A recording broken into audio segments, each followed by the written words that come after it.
Kia ora tātou, nau mai, haere mai, and a warm welcome to everybody to our council meeting of Wednesday, the 1st of November 2023.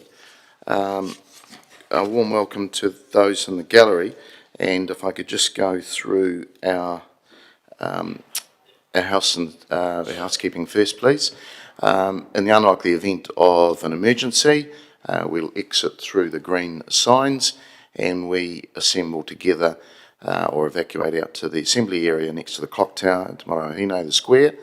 In terms of health and safety, non-smoking facility, and a unlikely event of it needing a defibrillator that is located in the on the ground floor.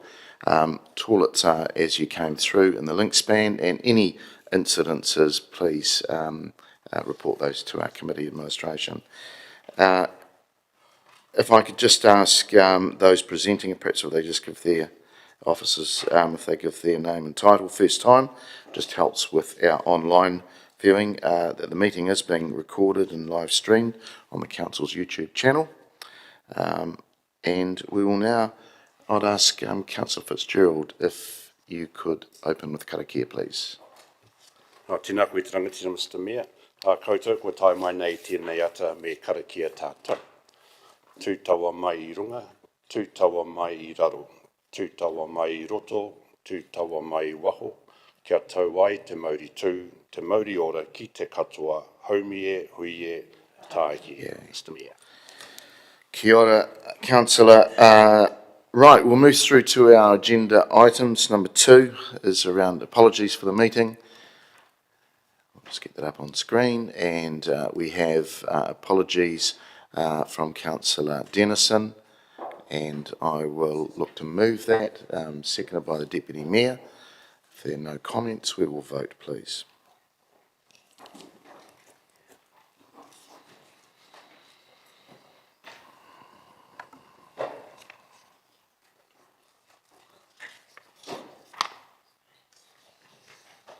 That's passed 15 votes for, none against, thank you.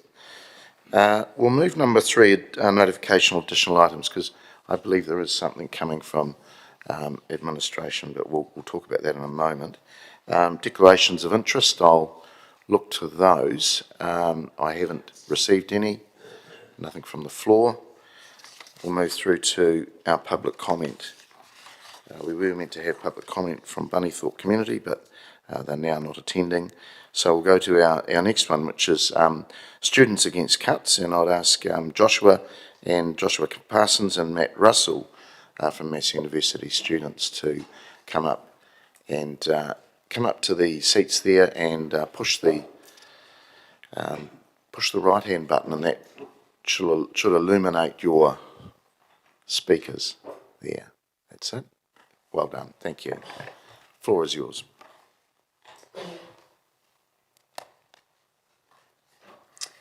Kia ora koutou. Thank you for allowing us the opportunity to address Council. My name is Matt Russell. I've been a doctoral student at Massey for 5 years, and before that I was an undergrad from 2003 to 2005. So I've been around a while, and before that I was an undergrad from 2003 to 2005. So I've been around a while. Like Josh, I'm a long-term Palmy resident, and Josh and myself are here today to draw your attention to the way that the staffing and resourcing cuts at Massey will potentially impact students and the wider Palmerston North community. Thanks. The slide should be changing. Sorry. Thank you. Okay, I think it's important for councillors to know that the cuts at Massey are by far the largest of any university.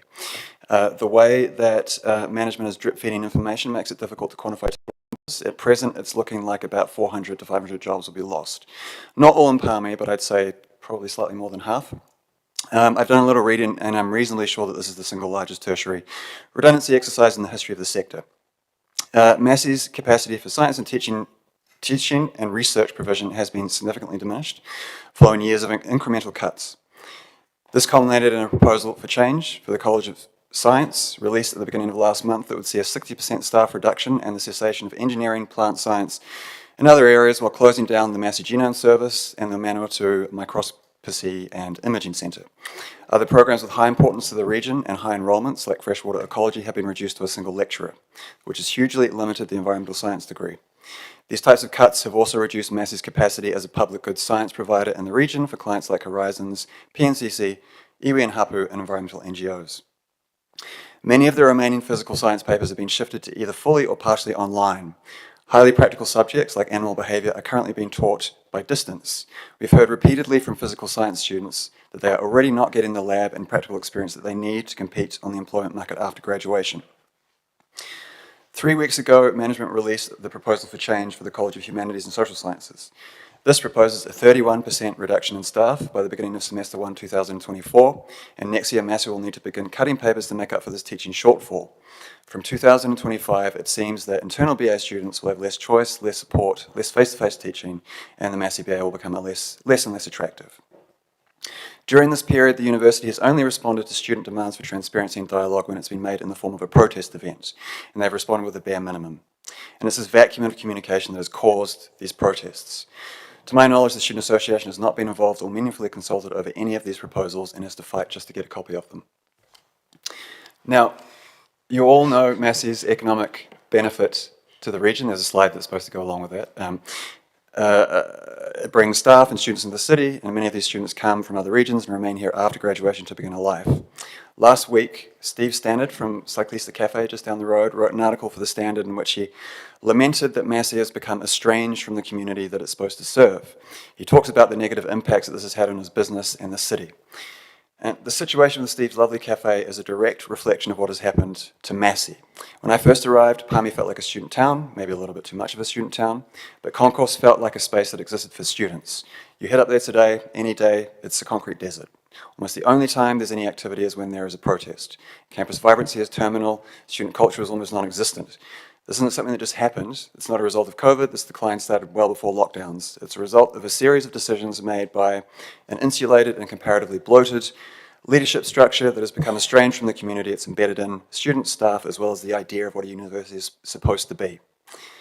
These decisions include relentless over-assessment, closure of student support spaces like Base Plus, a lack of student-friendly spaces on campus, the rise of blended delivery for internal students as a cost-cutting measure, and a project of transforming the Student Association into a service delivery arm of uni management. Massey is just not a particularly enjoyable place to be a student anymore. As the Council knows from the research that informed the What Really Matters report, there was already an undercurrent of dissatisfaction with students' experience at Massey. We fear that the way these cuts are proceeding will greatly worsen that dissatisfaction, leading to a death spiral scenario where the negative press and reputational damage will lead to a compounding decline in international and domestic enrolments, necessitating more cuts, leading to further reputational damage. Cool. If we move to the next slide. Kia ora, I'm Josh. I'm an undergraduate student as well in my final year at Massey. We've had a lot of conversations about the situation as it's been developing. Students Against Cuts have kind of figured out what it is that we actually seek from this process as well. And so what we're wanting is a pause in all cuts and a return of funding to prior to the decline. Funding, in terms of real dollars, has not kept up with inflation. The funding to the tertiary sector has declined. We need a return of that funding to be able to maintain our education sector. We're asking for Massey to open the books. Right now, we're not being provided the information of actually what is happening with Massey's finances. The information that we are being provided is piecemeal, it's given to us in parts, and we also know from staff that it is inaccurate to the numbers that they actually deal with on the day-to-day. So we're calling for a full 5-way discussion. We want a conversation between the Ministry of Education / Tertiary Education Commission, together with university management, but also with community stakeholders such as yourselves, business and community organisations in Palmerston North, and staff and students.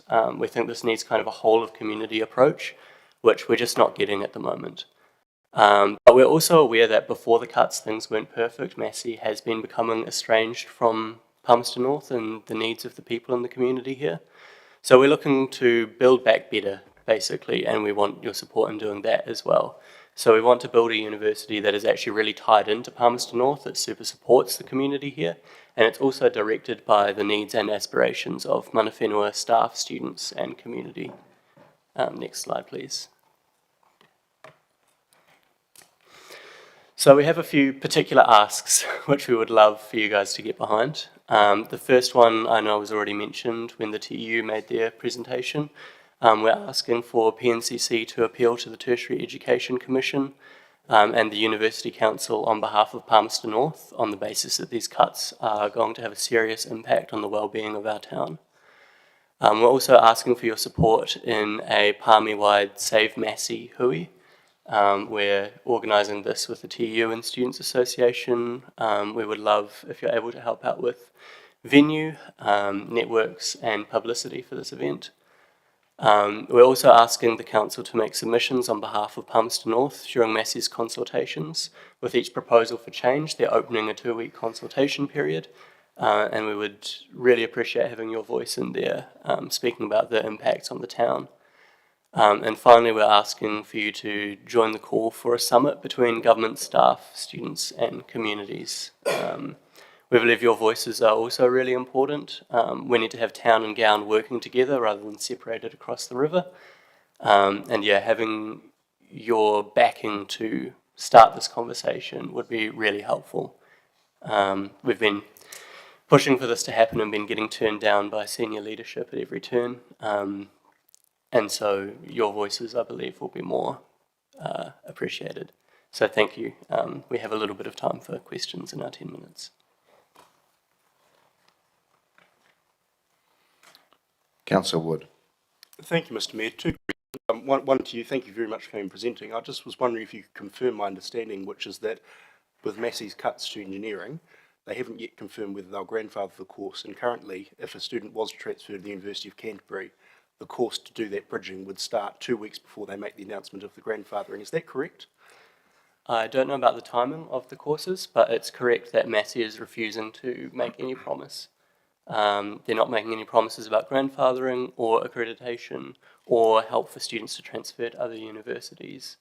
The engineering students are already in the process of wrapping up their society. They're seeing this as a done deal, and their voices are being consistently ignored. All right. And perhaps a question through you, Mr. Mayor, to the CEO staff. If this was something the council wanted to give direction to do, would that need to be done through a notice or through an amendment today, or can that be done? We've already met the University Council, so and we will be talking to the Tertiary Education Commission, and obviously the new Minister of Education, but the government hasn't been formed. So, Apologies, Mr. Mayor. I mean specifically on the note of submissions. on the submissions, yeah, that's Wade.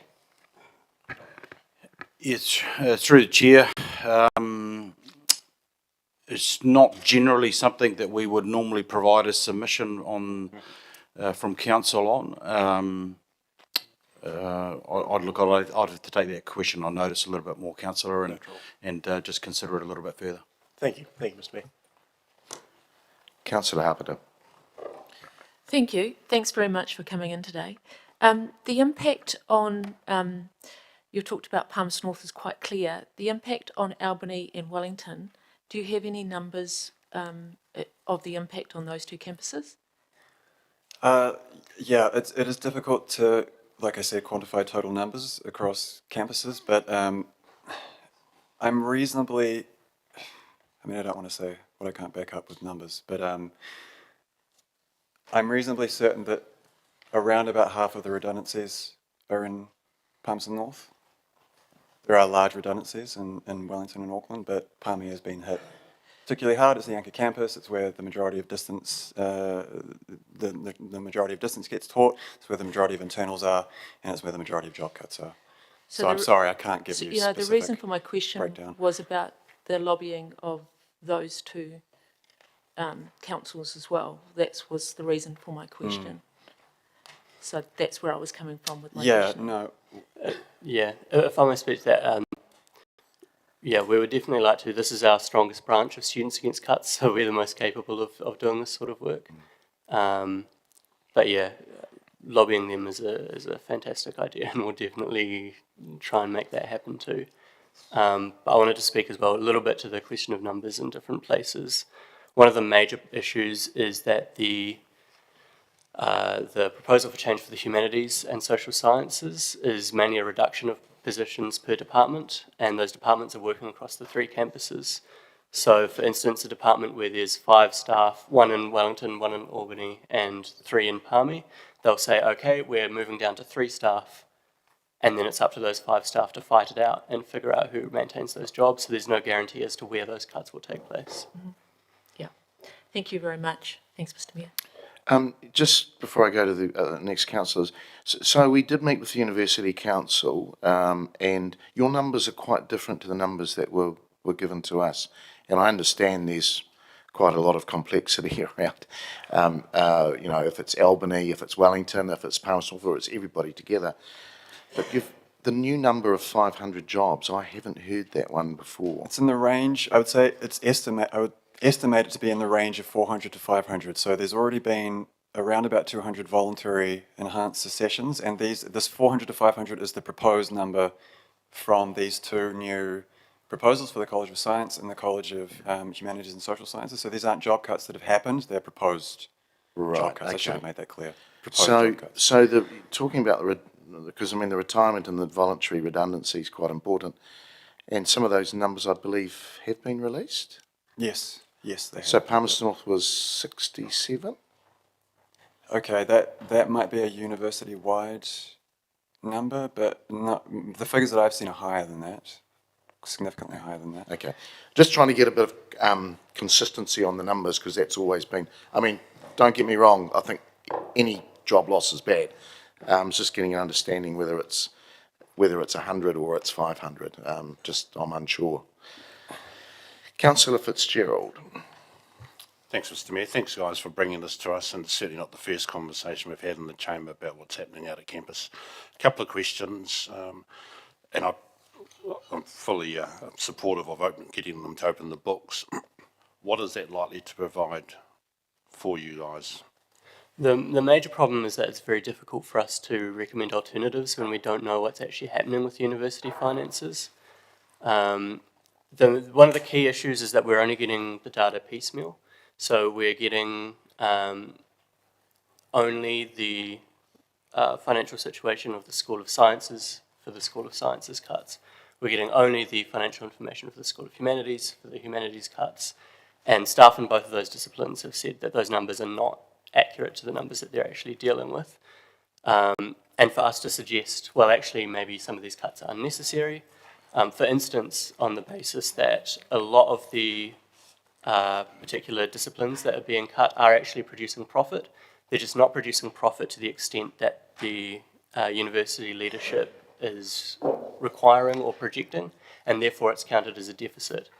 And so we're getting figures over the whole university of how much deficit there are, but now that we're seeing these figures, seeing that they don't line up with what staff are dealing with, and then also seeing that that deficit isn't a true deficit, is also very frustrating for us. If we wanted to say, well, okay, well then how much then is being spent on, say, flights for upper level management, how much of that is being spent on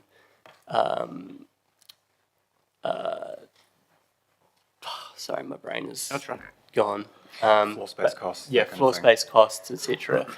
Versus how much that is spent on staff, and then staff in what areas, how much of that is academic staff and admin staff, and how much that is on management, we don't know. All these sorts of figures would be incredibly useful for us to form a case for an alternative. Yeah. Yeah, thanks, Josh. And that was the reason for my question. Had students considered some proposals or recommendations? Thanks, Mr. Mayor. Oh, sorry. Can I say something? Yeah. During the consultation, students are specifically asked to think of alternative cost-cutting measures, and it's pretty much impossible for us to do this if we don't understand the internal accounting measures of the university, and so many of the academic units' budget deficits are calculated on a contribution to the university centre, which doesn't actually have anything to do with the profitability of the programs themselves, so we don't really know where the university is losing money. So it's really just a call for some transparency so we can have a fully informed response. Yeah, no, that's good. Subsequent question, Mr. Mayor. I don't know if this is an option, but is the Official Information Act useful?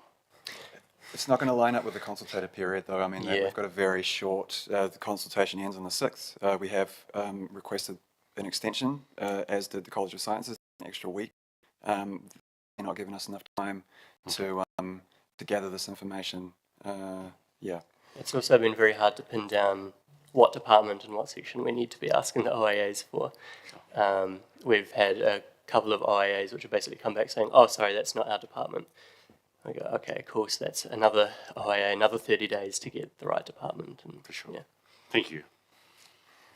Councillor Johnson. Thanks, Mr Mayor, and thanks for coming in. And as the Mayor said, a number of us were in a very long conversation with Massey University Council last week. I think one thing that we're all agreed on is there's a lack of funding to the tertiary sector. What aspect of your current campaigning is directed towards government, towards advocating to your local MP, etc.? Because all of the I guess consequences of funding are what we're seeing at the moment, and there's a limit to you just can't make a dollar stretch further than a certain amount. So I'm interested to know in that aspect of the of dealing with the problem, how you're working and how you think we might be able to help advocating to national government. Yeah, so far our campaign has been very focused on University Council and specifically the Vice-Chancellor. We had hoped we might be able to get a situation like Otago and Vic where the Vice-Chancellor has signed on to an open letter calling for more funding. We had hoped we would be able to work with university management and bring them to the table, but they completely cut us out from the get-go, which led to us taking a more protest-focused approach to try and show them that there is this kind of public will, this community desire for change. That also has been ignored. So we are now in the transition into changing kind of our target. This is kind of the first step is coming to you guys. Yeah, in the long term, moving towards focusing on TEC, bringing that conversation in, is something that we need to transition into. Okay, thank you. Councillor Bowen. Thank you, Mr Mayor. Thank you both for coming in. I just want to acknowledge Ben Schmidt, who's also been in to talk to us about these issues as well. So it's certainly not the first we've heard about it. I want to pick up on your comment about the Students Against Cuts numbers. And you said that the Palmy campus was the largest. How engaged do you feel students in this kind of protest movement, or does this feel like a done deal and a student voice is not going to make any difference? It's a mix. It's a mix in different disciplines as well. The students whose disciplines have not yet been affected are mostly just trying to keep their heads down and focus on exams at the moment. We are in the middle of exam week. Students are already stressed to the maximum. So there's definitely a segment of the campus population which is like, just please don't affect me, don't let this, I just need to get through this year and be done and get over it. However, we've also seen some of the largest protests in 20 years, I would say. Yeah. At At least since the repositioning in the early 2000s, biggest campus protests, and Palmy has been, like I said, more or less a concrete desert for the past 10 or 15 years. So just seeing that level of engagement has been quite extraordinary. And not just in Palmy, big protests in Albany as well. I think probably the most people who've ever been on the Albany campus at one time was for the protest around the VC forum about a few weeks ago. We know as well that the conversation among pretty much every student that we've spoken to is, holy, these cuts are bad. Are we going to have a university to come back to? That's especially the problem for postgraduate students who are worried about their supervisors losing positions. There is a real sense of anger and disappointment, and also a sense of what the hell can we do when we're not being listened to up on campus.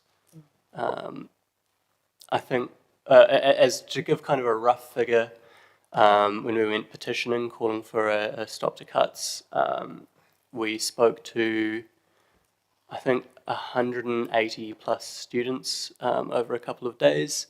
And of that, I think probably 95% signed the petition immediately.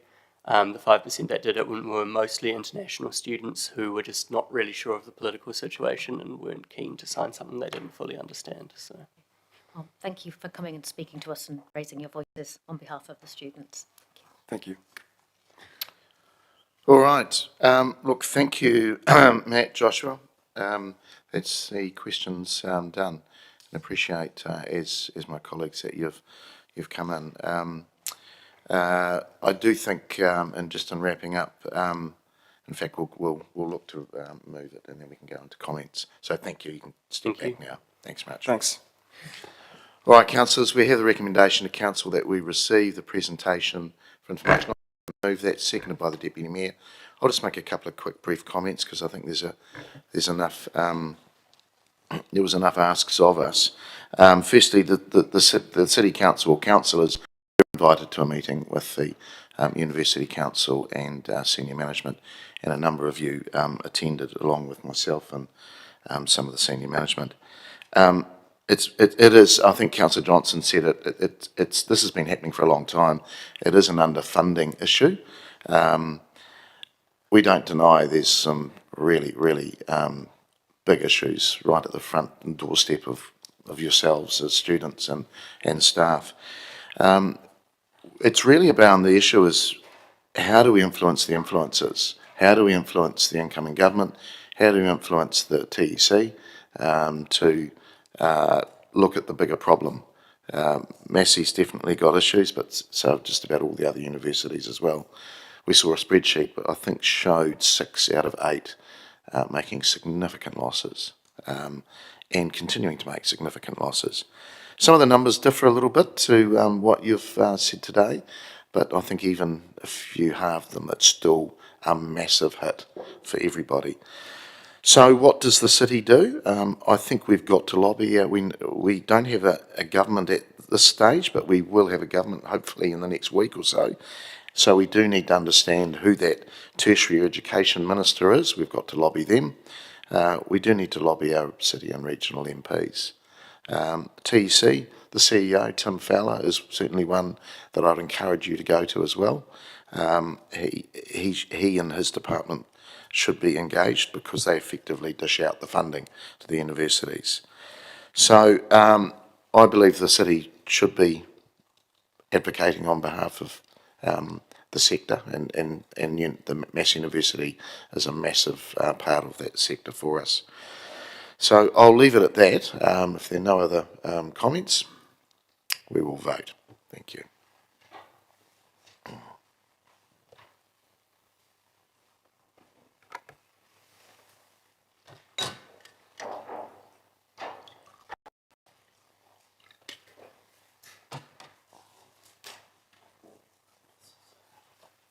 That's passed 15 for, none against. Thank you. We'll go back to items, and governance has put forward a late item around our bus shelters. There were several that were unfortunately missed. I'll highlight it to you in the extra paper that's come to you. Thank you to our guests.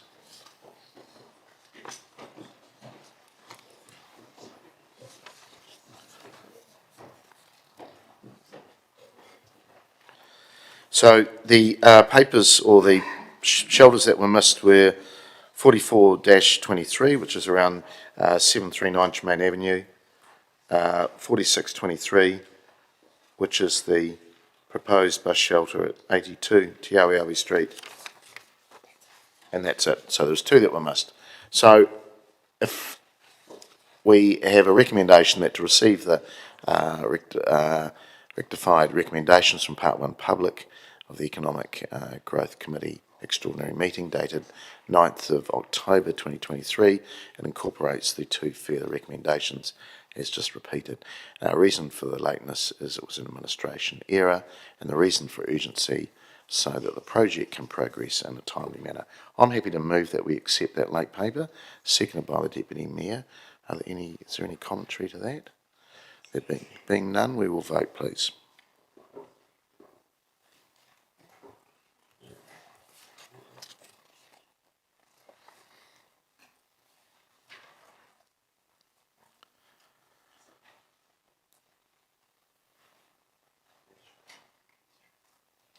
That is passed, 15 votes, 1 against. Thank you. All right, we'll go to number 7 and 8 around confirming minutes. And it is recommendation to council that the minutes of the ordinary meeting 4th of October 2023, Part 1 public, and 2 extraordinary meeting of the 25th of October 23, Part 1 public be confirmed as a true and correct record. Happy to move those. Seconded by the Deputy Mayor. Any matters arising? Councillor Harpenter, if you push your button. Sorry, I'm an apology for the 4th of October. Noted. Thank you. So I want to vote as an abstention on the first one. That's why. Okay, we'll separate them. Thank you.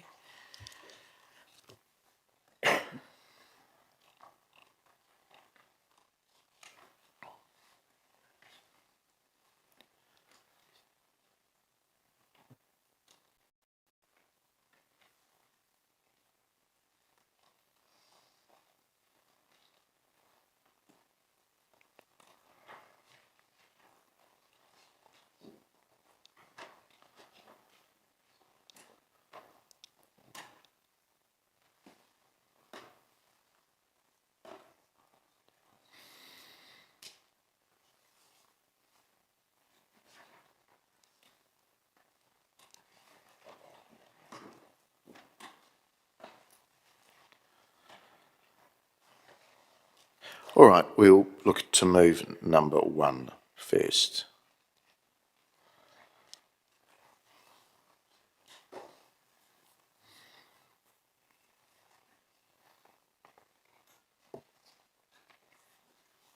And that has passed, 13 votes for and 1 abstention. Thank you.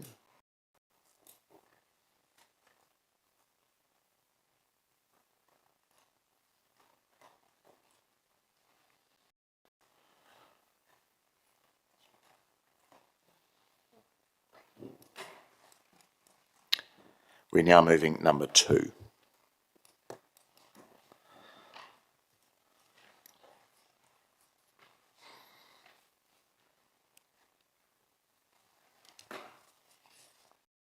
And that has passed, 14 votes for, none against. Thank you.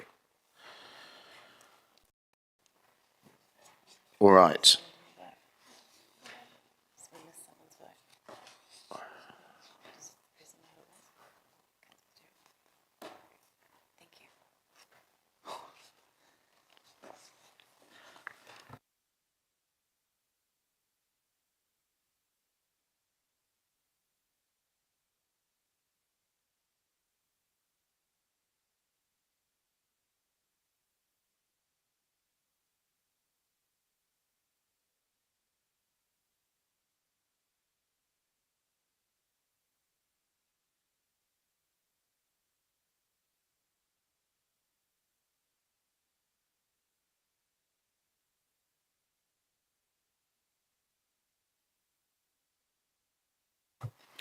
All right, we'll move through to number 9, which is the proposed bus shelters at 742 Pioneer Highway.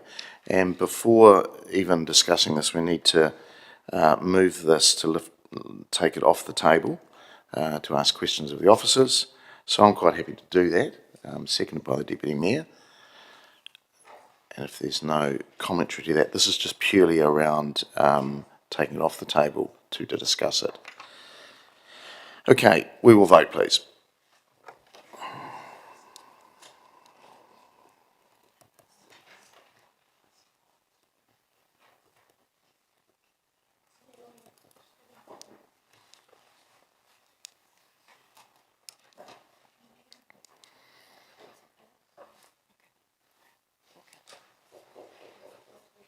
And that has passed, 15 votes for, none against. Thank you.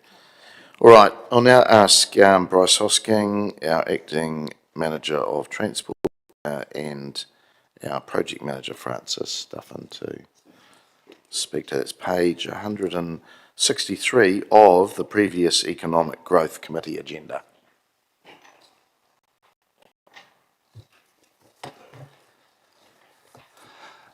Morning, councillors. I think as a way of introduction to this, there are two separate but related projects that are essentially going on in the same piece of road corridor right outside the shopping centre on Pioneer Highway. One is the proposal about putting a new bus stop there, and then there's also a separate project, but as I said, it is related, around a pedestrian crossing and extension of the shared pathway, which is something that's been spoken about at a high level back in March through a report. But I guess since that point, in time, it hasn't probably been discussed much further in this chamber. So they are separate, and council does have the ability to vote on them separately. But I think it is worthwhile acknowledging that they are interrelated in a sense. So the item in front of you, well, this report is speaking specifically to the bus shelter project, and in particular about putting the stop outside the Pioneer Bakery premise, and then considering where the loading zone could go. In terms of the shared pathway and the pedestrian crossing, a letter has been sent to the business owners in the shopping centre at an engagement level. Upon reflection, I guess the officer recommendation at this point would be to pause that project and actually do some targeted consultation. In terms of the pedestrian crossing, actually understanding and getting feedback from the businesses in a targeted sense, so we can make a more informed decision around what that might look like and how that might how that could proceed moving forward. So as I said, council do have the opportunity today to make a decision on the bus stop. It's not. It's potentially it wouldn't necessarily change your decision on the bus stop, regardless of whether or the exact positioning of a pedestrian crossing went in. But probably the interrelated bit is it's all about getting people to be stopping at that shopping centre and doing so in a safe way. So we have had some targeted conversations with Pioneer Bakery in particular about this, to try and understand the need for the loading zone, understand their business concerns from that standpoint, and how we might be able to help facilitate that. The current proposal, as you'll see in front of you, is to proceed with putting the bus stop where a current loading zone is, and then essentially moving a loading zone and creating a new one approximately 25-30 metres down the road outside Mobile. There is essentially, whenever for some of the bigger trucks would arrive to be perhaps dropping off things like drinks, it is understood that whilst there is some loading zones within the private car park, that can be a little bit tricky to navigate if you were a big truck, and so there is a need for a easier stop in terms of a loading zone. Hence looking to put it down there. Essentially all of those deliveries, when they're dropped off, would go down the footpath, and there's actually a rear entrance of sorts that opens up onto the footpath on Pioneer Highway, and that's essentially where those kind of deliveries would go, as opposed to going through the main doors. So when we're talking about 25-30 metres, that is approximately the distance to that loading door from where this loading zone would be. So happy to take any questions at this point. Yeah, thanks, Bryce. The loading zone actually services more than just that one bakery. Yep, absolutely. It is it's not a dedicated loading zone for the bakery. Anyone in that shopping centre could use it. However, the bakery was the business that raised the concerns in the first place. Yeah. I think all elected members have had a letter from others as well, just overnight. But okay. And so you've gone and spoken to those businesses, or somebody from your team has? Absolutely. We've had actual sit-down meetings with them and talked about it, especially after this matter was laid on the table. We've gone ahead another dedicated conversation with them to better understand exactly what their concerns were, so we could try and come up with an outcome that worked for everybody. And walking 30 metres with a whole pallet of meat and all that sort of things, do you think is acceptable for a loading zone? Well, difficult for me to say what would be desirable or acceptable. What I can say from a supermarket background, when you're getting things like drinks delivered from a business like Frucor, essentially there's very little heavy lifting involved. They have an up-down. Essentially, they must carry everything on trolleys. To be trying to mitigate any kind of sort of distance lifting anyway. So essentially they would be wheeling a trolley down from that loading zone into that door. Okay. All right. Councillor Wood. Thank you, Mr Mayor. I might just ask a follow-up on your question. When you say, Bryce, you've consulted with them, do you mean them as in the Pioneer Highway Bakery or them as in all 7 businesses in that business commercial precinct? When you say you've had to sit down with them.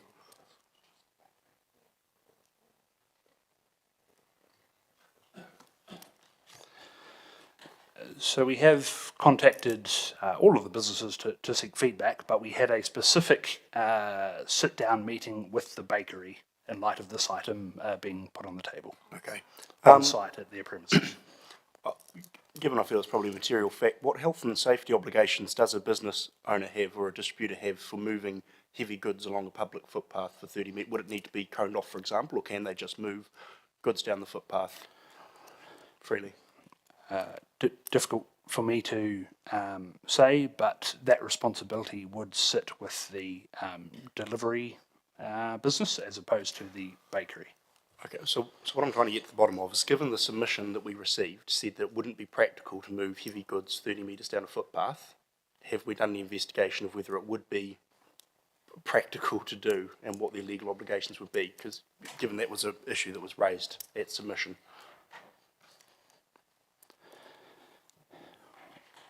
We have done our best to investigate. I don't believe we had a targeted conversation with any of the delivery drivers through this. As I said, our sit-down meeting was with Pioneer Bakery, and that responsibility, as I said, does sit with that delivery business.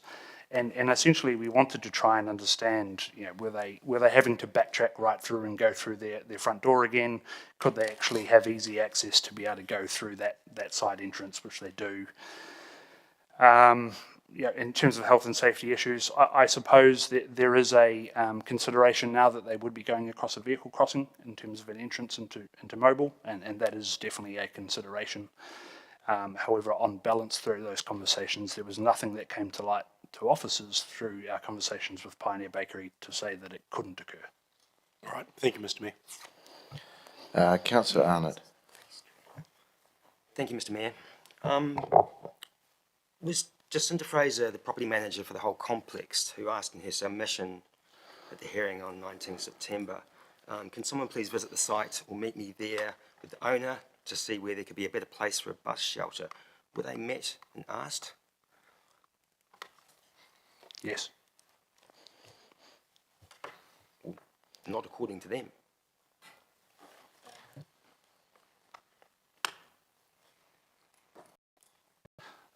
Apologies, correction. We did not meet with the property owner, but we did meet with the individual businesses.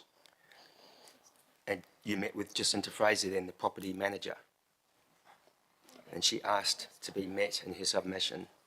Right. We met with the business owner of Pioneer Bakery. We did not meet with Jacinta, no. Okay. Right. After our 9 October meeting where the decision was laid on the table and the loading zone was then added outside the Melbourne petrol station, were the 7 businesses, the complex owner and the property manager visited or contacted with that news about that change?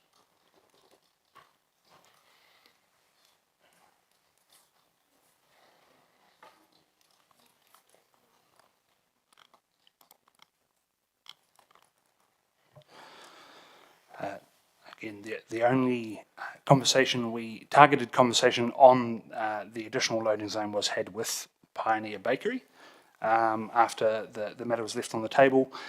None of the other businesses had raised a concern about this directly to us because most of their loading zones are all around the rear of their premises. So it was only Pioneer Bakery that actually approached officers with a concern about needing that loading zone. Okay. Did the mobile petrol station get a visit or a letter or call about the loss of car parks outside their business with a proposal to replace them with a loading zone? We have not sat down with Mobile to do that. That would be a subsequent conversation after this.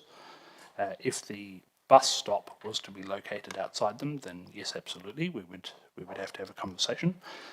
In terms of loading zones and implications on the mobile business, well, they drive onto their site to be doing deliveries that way. So having a loading zone outside there is not considered to have any kind of material effect on their business in that sense, from an officer point of view. Right.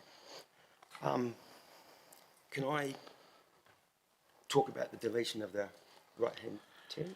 No, it's just questions to the officers, and I think we're talking about there's two separate conversations there.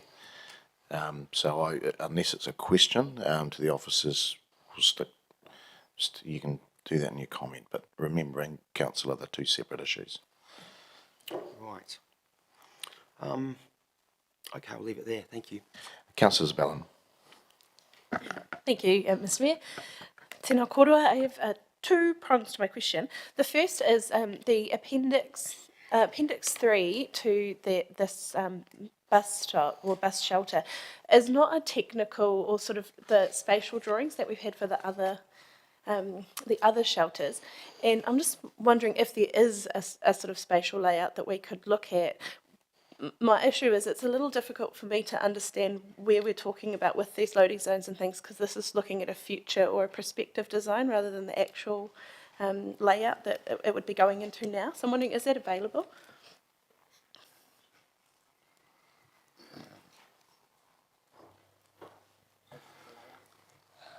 Yes, we do have some further designs we could share. We do have one readily available here if that we could try and put on the screen. That would be really helpful if that is okay. The power of technology. Eh?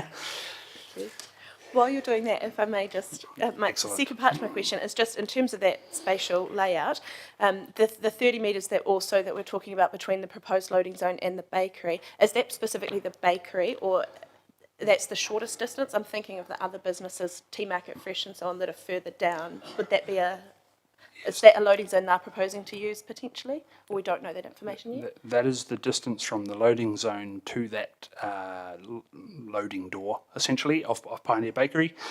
The other businesses around that back sort of strip have rear loading zones, so vast majority of their deliveries are delivered through those areas at the back. Excellent. Thank you very much. Councillor Hancock. Thank you, Mr Chair. Thank you both. I just want a confirmation of a couple of things. First, I think you just mentioned before that there is actually loading zones or loading ability for the businesses that run parallel to Pioneer Highway. I guess that would be the Mad Butcher, and I think it's the veggie shop and things like that. So they do their loading behind the premises. That is our understanding, yes. Right, thank you. And the existing loading zone, that's actually within the precinct itself, that extends from the wine trader right down to the footpath outside the bakery, is that correct? Correct, and that's indicated on the visual in front of you as well. Okay. And can you just explain to me, please, just in terms of the right-hand turn into that shopping precinct from Pioneer Highway, that no longer exists, but there is a right-hand turn at West Street, so people can enter the car park and precinct at that location? West Street is closer to the warehouse. So, yes, definitely West Street. So that, yeah, they can turn right from Pioneer Highway into West Street and then directly into the car park for that shopping precinct. Correct.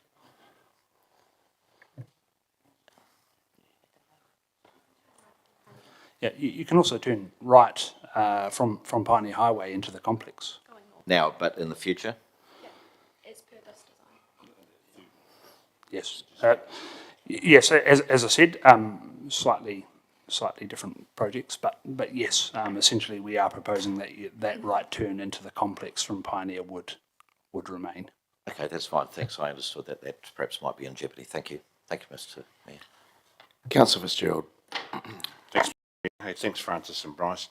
Bryce, in your response to Councillor Arnott, did I hear you say that the bus stop option could be moved to outside the bakery? Outside the mobile. Well, that is an alternate option that you could essentially, if you look at the visual, flip them, which we did explore. I guess on balance, the officer recommendation is that the current visual, as you can see on that picture, is the preferred option, but it is an alternative that you could look to flip them. Can I ask why it's a preferred option to the bus stop going outside the mobile?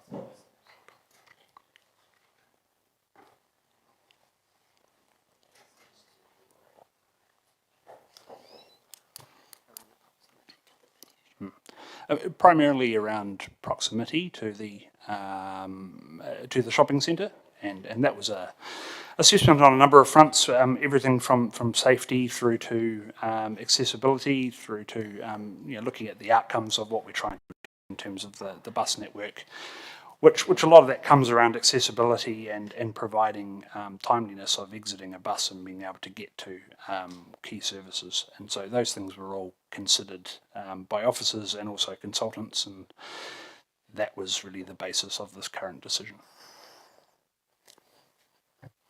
Last question, is there an alternative to taking away the right-hand turn out of the Pioneer entrance onto Pioneer Highway heading back to town?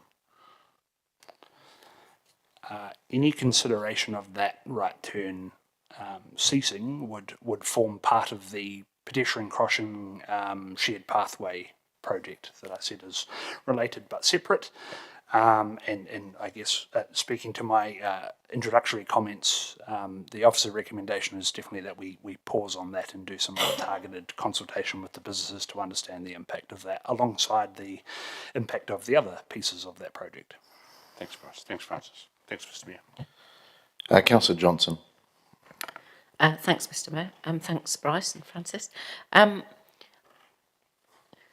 Horizons has determined that they want a bus stop where there is currently a loading zone, is that correct?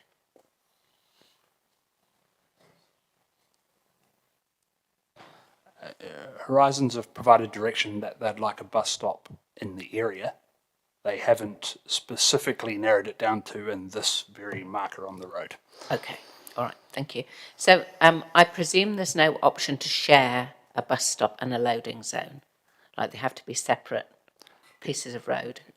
Correct. They technically and safety-wise, they have some conflicts. So no, that would definitely not be recommended. So this decision today is just about whether or not to put a bus shelter there, isn't it? A bus stop. Is it a shelter? Okay, apologies. Yeah.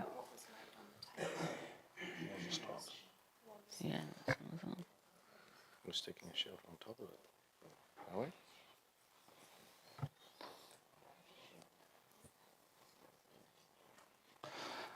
Apologies, yes, it is a bus stop and a shelter.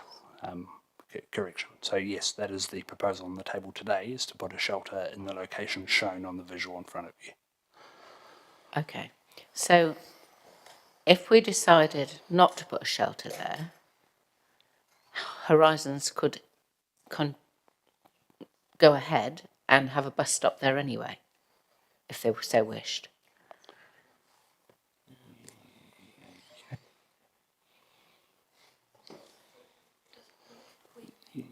Yes, that is within our delegated authority to make a decision on bus stop locations, but not shelters. I think maybe Francis should be answering.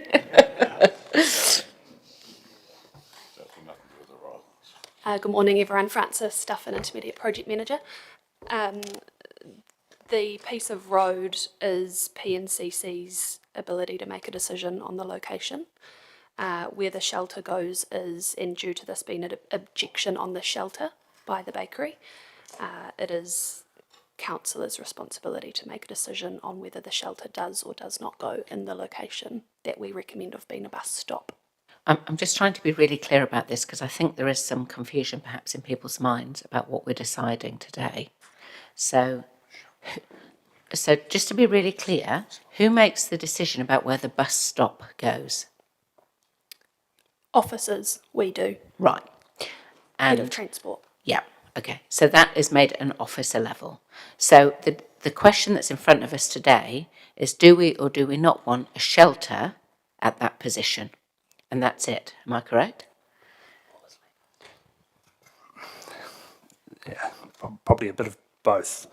So I suppose, yes, it is within, say, my delegation as the transport manager to make a decision on a stop location, whereas I suppose it is the decision of councils on a shelter. That being said, if we were to get direction from yourselves in this forum to say we don't want a stop or a shelter there, then obviously we would look to make a change. Okay, thank you.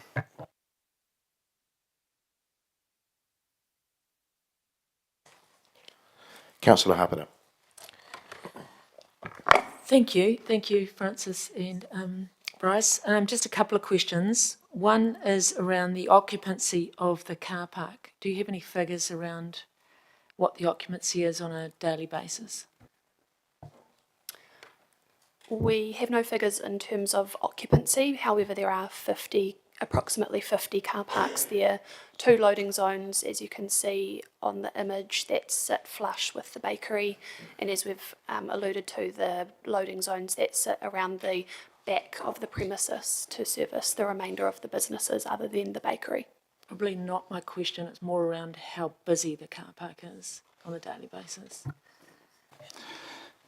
Yes, it is a Ability car park. Do we have exact figures on occupancy? No. Can we get those? We could do some surveys. I suppose it would be a private car park, so that would require some consultation. I mean, we from a council point of view, we don't control that car park or the goings on in there. So I guess we could have that conversation, but equally the owner of the property could refuse. Okay. My second question goes into quite nicely what you talked about was consultation. With 7 businesses in one precinct, do we normally only just drop a letter in, or do we normally talk to businesses when it is quite a large change? So it's talking about what Councillor Wood talked about, which is a consultation process. You've just dropped a letter into them to saying we're doing a change, and you've only talked to 1 business in this precinct. What is the normal process?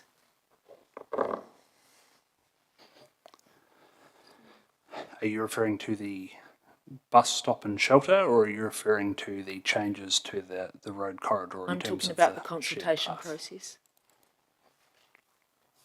What is your normal process when you're making a change? What is significant to both businesses?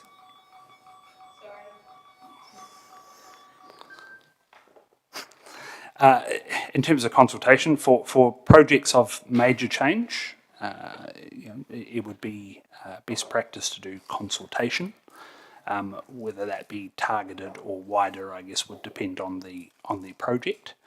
That being said, there are also plenty of instances, depending on the impact, the risk, and all those kind of things, where we might do engagement, which is essentially sending out a letter and inviting the directly affected parties to come speak to us and have a conversation and provide feedback early in the process.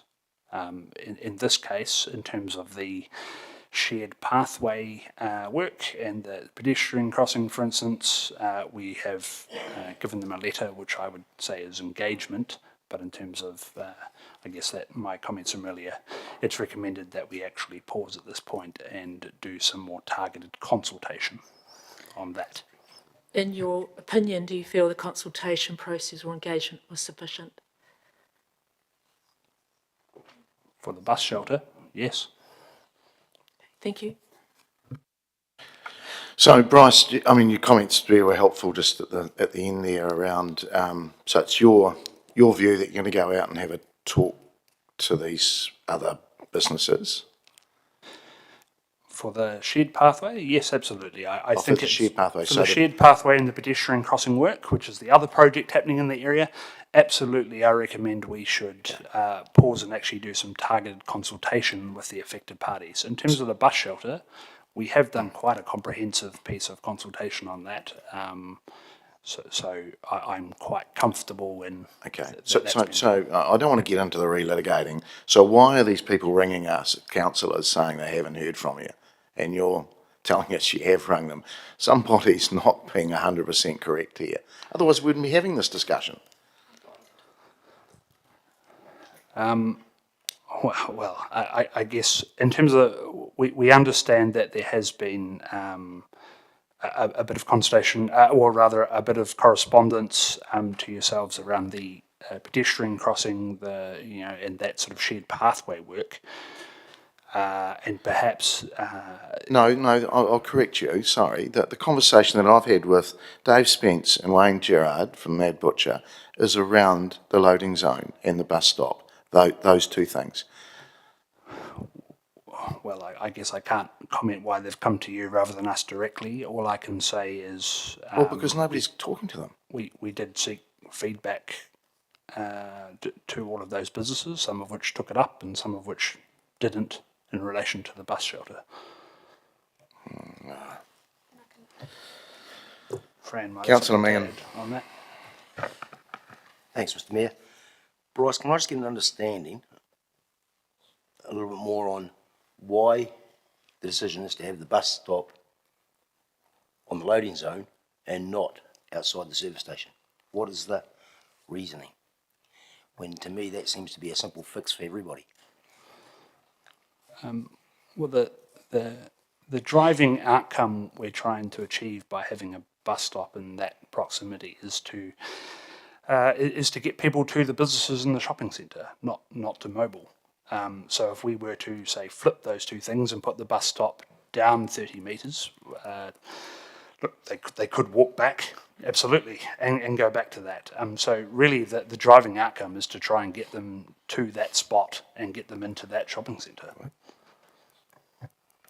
Okay, so we're talking 30 metres is okay for a load to be carried, but somebody can't walk 30 metres back to a shopping centre. Well, they absolutely with their wallet in their hand. Can walk. I guess another consideration could be around accessibility. So there will be people coming off the bus who no doubt have accessibility issues, whereas I would hazard a guess to say it's very unlikely someone in a loading truck would have accessibility issues. Okay, so really there's no real reason for not being able to swap them. Not really. Council could make the decision to move it down the road and flip them. I believe there is a reason, which I've tried to articulate, of why officers are recommending the current location, but absolutely it is your decision to move them if you wish. Thank you. Councillor Arnott. Thank you, Mr. Mayor. Just one more thing. Have there been any statistics undertaken, vehicle counting, left versus right-hand turns for cars exiting the complex, to get an idea of what's actually happening? No, not in relation to the bus shelter. Relation to anything? Not that I'm aware of. Thank you. Right, thanks. Thanks, Francis. Thanks, Bryce. That's the questions done. We'll go to the recommendations. If we could just get the pretty picture off the screen. And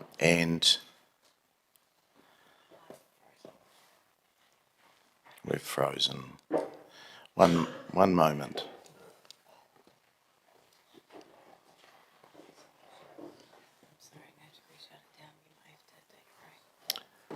Okay.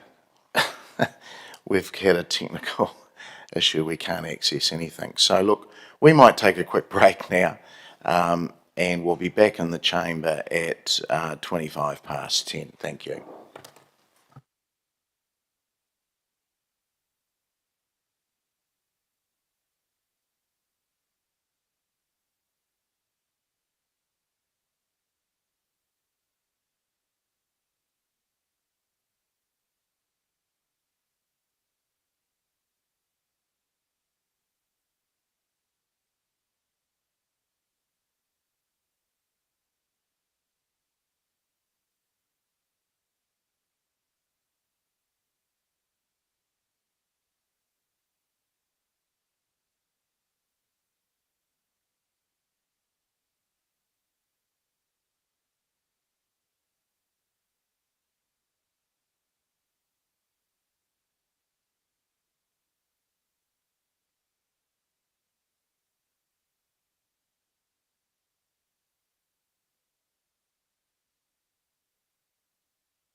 to lift the report off the table, and we've discussed that.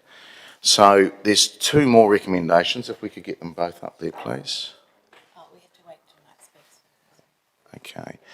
All right, so we've got number 2, that the council uphold the objection and decide not to proceed with the proposal for the bus shelter of this location. And there is another recommendation coming after this to tidy up where things may go. So, councillors, I think first of all, I'd like to acknowledge the officers. They have spoken to one of the businesses there, and they've been contacted, probably the most directly affected. But I do think it's really obvious that we need to go a little bit wider than the one business. If I could just make a comment that was said to me last night on a phone conversation. As businesses, we've sucked up a lot in recent times. Road changes at West Street, cycle lanes right outside their front doors, and in their words, the dreaded planter boxes. And now they've got this without any real discussion with them. Now, I understand that there was a property manager involved, and I can understand how that's got mixed in translation. So the property manager has come and spoken to us, and then the businesses, there was a disconnection there with the businesses until just very recently. Regardless of that, it's around speaking and treating the businesses as a partner in the city. Can we have both and everything else? I think we can, and I think Councillor Fitzgerald and a couple of others teased that out in some questions, and I think some others will comment to that along the way as well. So, also, does a shelter need to go right outside the front door of that business, which already has a overhang? I'm just really unsure if it's an overkill as well. But in saying that, I think it's the right thing to listen to the community. There's been quite a lot of objection to it, and I think we've got some simple ways of proceeding with this with the following recommendation. All right, I'll open it up for any other commentary. Councillor Arnott. Thank you, Mr. Mayor. I'd like to add another recommendation into the mix, please.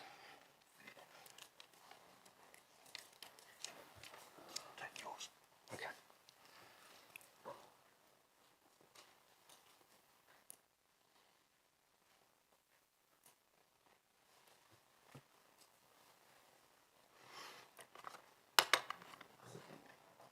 So, Councillor, you're speaking to number 2, although number 3 is up on.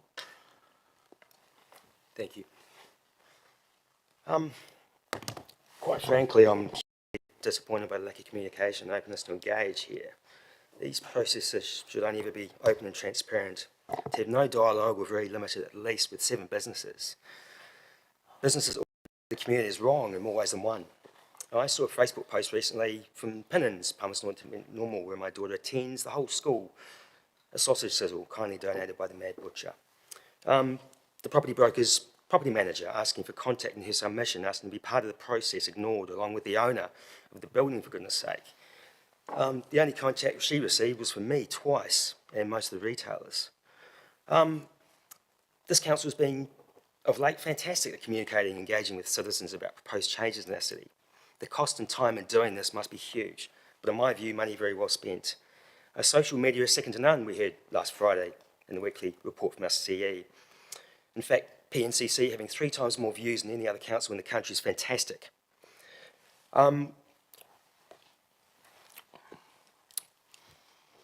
Honestly, that's a fantastic result there and a proud moment for that team involved. Your banter with the citizens and other councils often gives me a chuckle. Well done. I'd simply love to hear the public voice regarding these proposed changes online, but I bet loudly in favour of these businesses. There are plenty of frustrations and mistrust out there, which can clearly be seen online and in the resident survey. Dangerous and disappointing when the overwhelming public voice is perceived as largely ignored. Elected by the people, in my view, important to listen to the people, public-spirited citizens. Losing another right-hand turn will certainly cost all these businesses dearly in turnover, and to me that's unnecessary and unacceptable, avoidable. The other entry exit to this complex, West Street beside the warehouse, we know is also no right-hand turn now. A heck of a long way around the block, councillors. I can clearly see one of four things happening here. Either people won't take any notice and just turn right anyway, or they'll go left and do a U-turn in the middle of Pine Hill. So councillor, just concentrate please on the shelter and the bus stop perhaps, rather than the other issue, which I know is connected, but not what we're discussing today. Thanks. Certainly. Okay, it's important to work with, never against. Communicate, never dictate. Listen to the city and always find solutions to problems that largely benefit all. There are solutions there without a doubt. I can see them myself. So councillors, please support these motions and these businesses have asked to present. Thank you.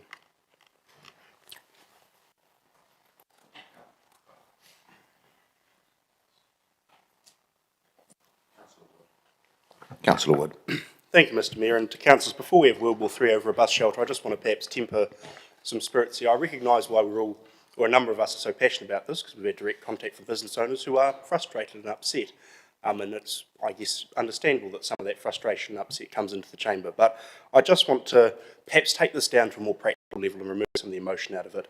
We've got three things that have been discussed here today. One is the bus shelter, one is the bus stop, and one is the pedestrian and cycling crossing. So we're going to ignore the pedestrian and cycling crossing, as that's a consultation that will happen at a separate point that we can discuss when that comes to us.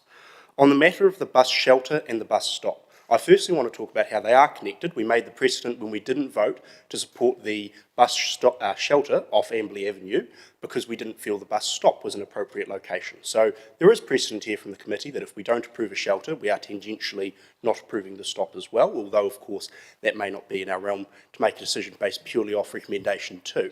That's why Councillor Arnott and I have moved recommendation 3, that we consider an alternative location for the bus shelter and stop, to make it explicit that by not endorsing the shelter, we are also looking for an alternative location for the stop. The main reason, so what in effect that's suggesting is mobile, or perhaps another stop that might be more suitable, but most likely the mobile site. We should consider swapping the loading zone and the bus stop there. Now, why do I suggest that? Well, firstly, the main reason for doing this and for putting the shelter and the stop closer to the stores rather than down at mobile is the synergy it has with the other active transport modes. And I respect that synergy. In an ideal world, that is what we would do. But the reality is, if you're looking at, to me, it's quite a simple calculation. Either you have heavy goods that need to be moved 30 metres down the road, or people that need to walk 30 metres down the road. Now, in that sense, I would rather that we had people having to walk 30 metres down the road than having to move heavy goods that distance. And for that quite simple reason, I think that we should look at it swapping the two. I realise that it does detract slightly from the synergy of the location, and that is an unfortunate loss, but frankly, given there's this distance between bus stops and that location currently, I don't feel that we're going to have a significantly negative impact on the centre. If people are using the bus to then access that active transport, well, they'll walk down there anyway. And frankly, active transport means that you're active, you're walking, you're cycling, you're moving, and so having to walk an extra 25 metres, although is a small loss, I don't believe is a considerably detrimental loss to the functionality of that site. And given having to move freight, or, heavy goods, pallets of drinks or food or other items, 30 metres down a road across a driveway, which has a dip, which of course when you're using a large piece of hoist to move goods with heavy weight on it, will create an acceleration and not getting off of it. I just think it's a reasonably practical solution to look at an alternative. We're making a really big deal out of something quite small here, councillors. There's a practical option here in front of us, so I believe that this is a sensible way to move forward, respecting and recognising the businesses, respecting the need for have a bus stop in that area and a bus stop that accesses and brings people into that centre, recognising there will also be a bus stop on the other side of the road that can bring people into that centre. This is a simple way that we can go about fixing the problem rather than digging in and putting a stop there despite objections. So I would rather we didn't dig in and that we respected the feedback and went forward with a perhaps more practical option that gets the best out of both worlds, although might not be perfect. For that reason, I think it's sensible we look at both. Thank you. Councillor Hancock. Thank you, Mr Mayor. I'll be fairly brief. The bus shelter being located adjacent to the shops will actually bring custom to that shopping precinct. It won't it won't detract from the shopping centre at all. There are sufficient loading zones, as we've heard, adjacent to the bakery, through to the wine shop, behind the shops, and that should meet the requirements of local business people. Moving the loading zone 30 metres down the road is not really a difficulty for people who move freight all the time. They have hoists and they have trolleys, and that's how. And 30 metres is only 30 metres. So let's be very sensible about that. There are no turning restrictions that are actually going to detract from those businesses either. The fact is that a right-hand turn out of the Pioneer parking precinct onto Pioneer Highway is crossing 2 lanes of traffic and entering a 3rd lane, which is actually a dangerous practice anyway. So if we restrict that right-hand turn, make a left-hand turn, there's the option of moving down the road slightly and then making a right-hand turn into an existing road. Sorry, Councillor, like Councillor Arnott, just we stick to the bus stop and the... I'm sure yeah, okay, Mr Mayor, thank you. So at the end of the day, this is a bus stop which has been recommended by council officers, and it includes a bus shelter. Bus shelters actually support the network in terms of public transport. People are more often or more likely to use a public transport network if in fact they have a bus shelter. In terms of the arguments which have been provided to council around why this bus shelter should not be there, I think the arguments are actually quite weak. They're not strong whatsoever. So on balance, I think we need to actually support the creation of public transport amenity in our city. And in fact, yeah, those are all my comments. Thank you, Mr Mayor. Councillor Barrett.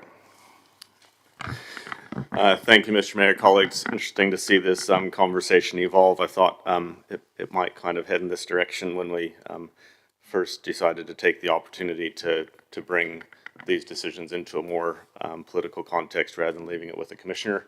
It certainly has stoked some community interest along the way, and I think it's actually been really helpful, you know, not just this stop, but the range of conversations that we've had. On this in particular, you know, what we're dealing with here is a whole new bus route coming into Main Street West and Pioneer Highway, so there is some adaptation needed. And on balance, my I guess views are, you know, if it's cast as some have said in terms of freight versus people, I'd certainly be voting for people every single time.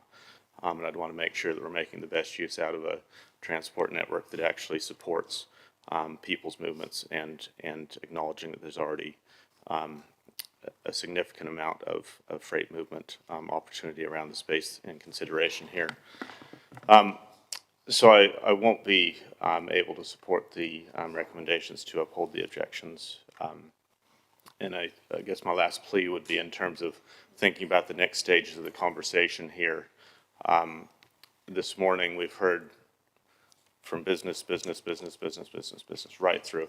Absolutely, the business community is important. We need to be hearing from the actual network users. We need to be hearing from the people that live in those neighborhoods as well. So if we're going to move to a conversation more broadly around how we actually invest and improve the transport network in this part of the city, I would very much hope and expect that we are having a conversation with the whole community, including the business community, but not exclusively. Thank you. Councillor Harpenter. Thank you. I wasn't going to speak, but listening to the last two speakers, it prompted me.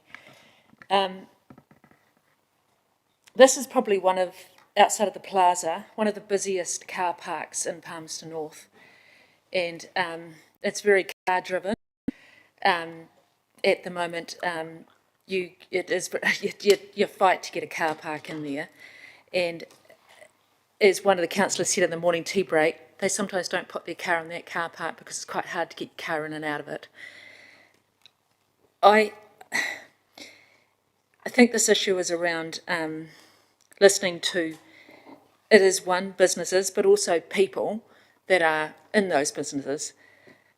And I just don't think we've heard them. We've heard the people.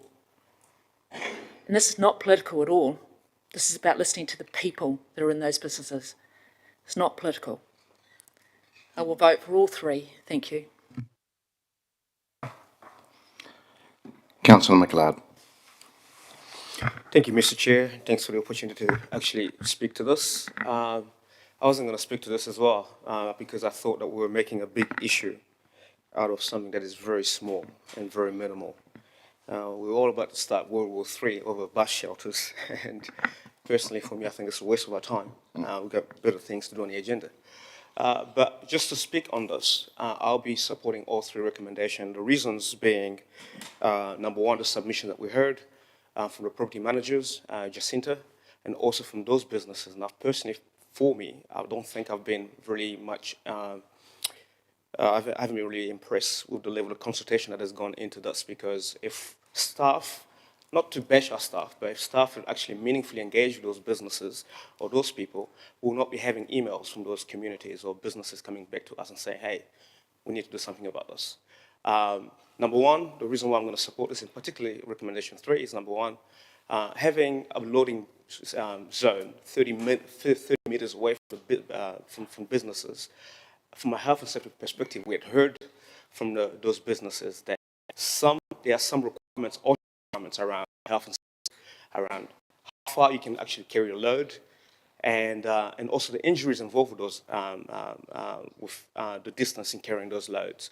And in as much as I believe that there's also back entrance for loading, for trucks to actually load and unload in that area, there is the bakery and Vote Pharmacy and other businesses that are around that corner do not have a loading bay, which will require those people to actually walk 30 meters down the line to deliver those things, those goods and services. Yes, we've heard from the business community. Yes, we need to hear from the people as well, but we also need to hear from the people, those businesses whose this change actually affecting or having an impact on, and that sort of thing. So personally, I will not be voting. I will not be voting against this, and I believe that having a bus shelter by the petrol station actually makes a lot more sense than us having it next to where the loading bay currently exists.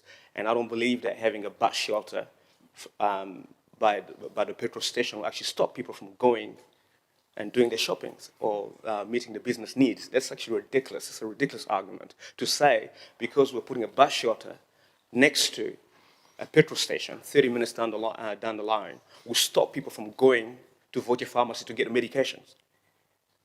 If people truly have needs, they'll get out and leave their houses to go and access those businesses or those products that they actually are in need of, irregardless of, of where you are. If you need to get to the pharmacy, you do whatever it takes to get to the pharmacy. It doesn't matter where the bus stop is. You go to the pharmacy and get your needs. So I don't buy into that argument. So from a health and safety perspective, I'll be voting in favor of all of those things. And personally, like Councillor Happy said, that particular car park is actually one of the heaviest, one of the busiest. I go there all the time. I use Med Butchers. I go to Vote Pharmacy. I use the bakery quite a lot. And it's actually a very busy car park. And I find it very hard to actually maneuver and navigate around that area. So it makes sense for us to put the bus shelter where it currently is and move the bus shelter next to the petrol station and have the loading bay where it currently is. So I'll leave it at that. Thank you. Sorry, things have just changed around here. Councillor Johnson. Thanks, Mr. Mayor. I won't be supporting 2 and 3, and I'd just like to give notice if they fail. I'll move the recommendation that's in the paper, and Councillor Naylor will second. So the main reason that I think we should stick with the officer's recommendation on this is that the business, the bakery, the pharmacy, they currently have a loading zone exactly outside their front doors. It's not that they wouldn't have a loading zone at all, or that a 30-metre distance from their back door to the loading zone in front of Pioneer Highway is an issue. They currently have a loading zone in front of their businesses.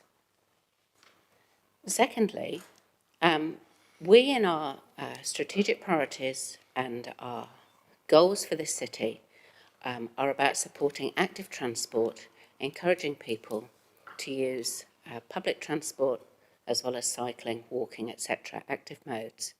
But that very often people that use those modes do have accessibility challenges. So they may have children with them, they may be older people who have accessibility issues, and they should be prioritised when we're thinking about where to put a bus stop or a bus shelter. And in terms of the business's objections, I think they're much more to do with the proposal around the right turn, which has been explained to us will be an issue for consultation later, and much less to do with whether or not the loading zone is moved up 30 metres. So I think we're just sort of losing the perspective here. This is about supporting an improved bus service for our community. It's about making sure that people can access the shopping centre as easily as possible.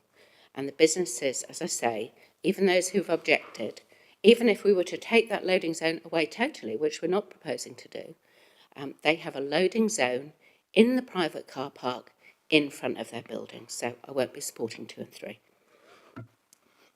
Councillor Naylor. Thank you. Just in support of what Councillor Johnson's already outlined, I'm in favour of the recommendation that is outlined in our paper. The one that is on the screen has been changed. I think, you know, as a council, we're committed to a mode shift to make active transport better in our city. That will require some change. And with any change, we're always going to hear some resistance. And yes, we need to listen to the feedback, but we have a process. Anyone could have submitted to that process. I think we need to listen to both sides of the story, but we also need to be committed to the strategic direction that we've outlined. I don't believe that there will be serious disadvantage or consequences if we follow the officer's advice of putting the bus shelter outside where the shopping area is. I think that will be more convenient for those in our community who want to use active transport to access those shops. I think people who are transporting goods are well used to transporting them in and around a variety of methods, and I've got no doubt that they will find a way, particularly with the amount of options there are available to them, to get the goods to where they need to be. So for that reason, I won't be supporting the second and third recommendations here, but very much in support of the alternate that Councillor Johnson has described, which is also the second recommendation in our paper, supported by officers. Councillor Bowen. Thank you, Mr. Mayor.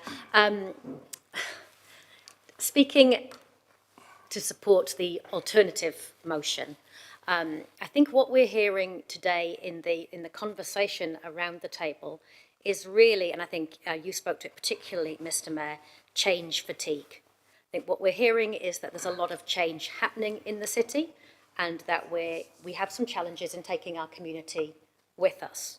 And maybe particularly our business community has concerns that maybe they feel are not being listened to. I feel really confident that we are listening. The problem might be that they feel like we're not just doing what they think is the right answer.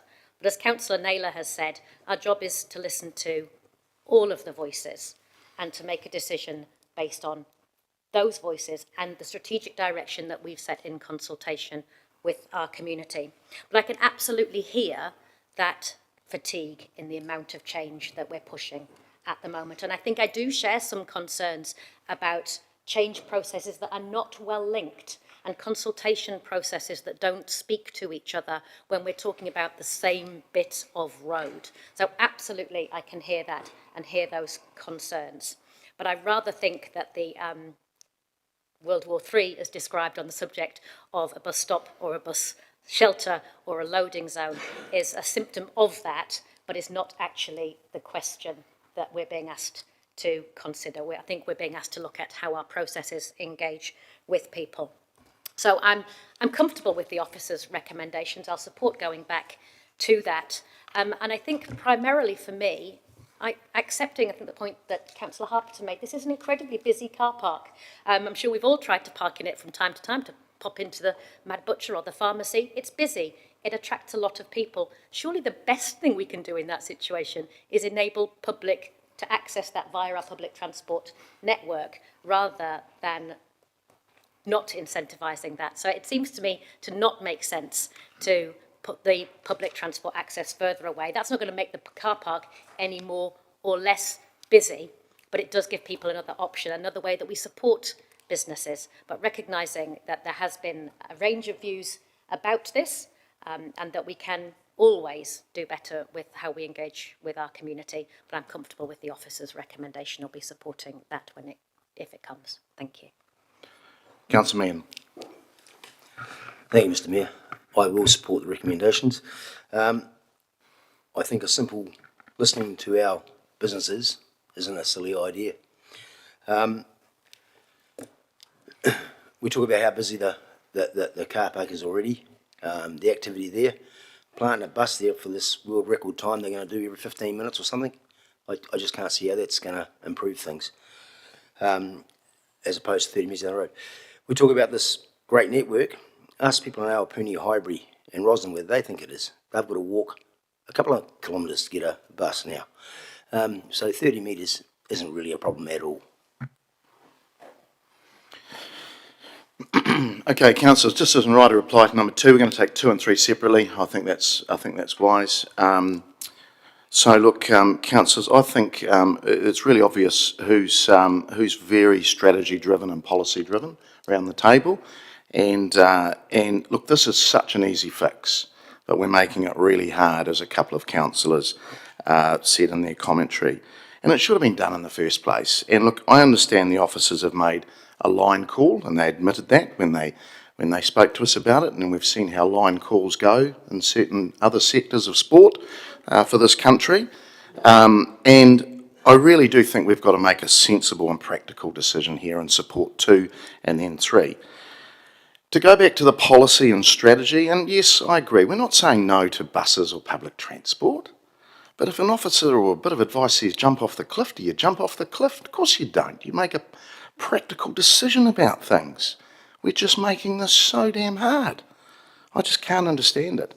And also, there's been a lot of commentary about the public this and freight this, and out of the councillors here, I think there's only a couple of you that have actually been down there and spoken to the people that you're talking about.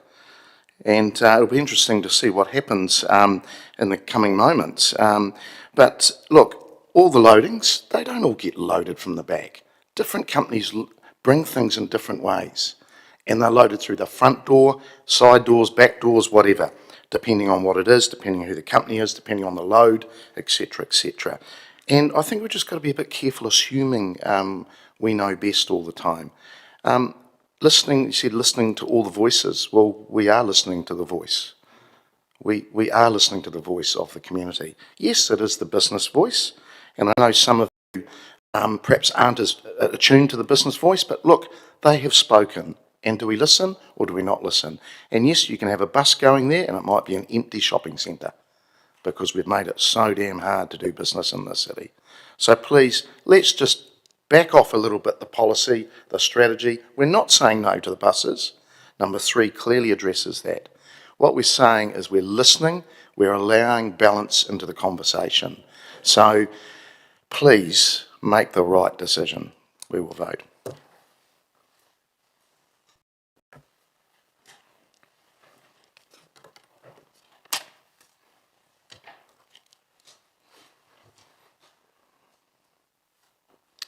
And that is passed. Votes 4 and 5 against.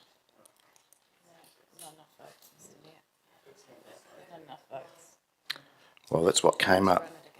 Okay, we can run it again, but what's gone on? Okay, we'll vote again, please.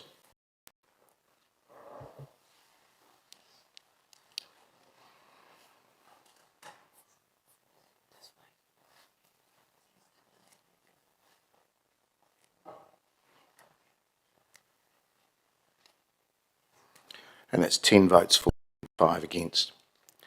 All right, we'll move now to number 3.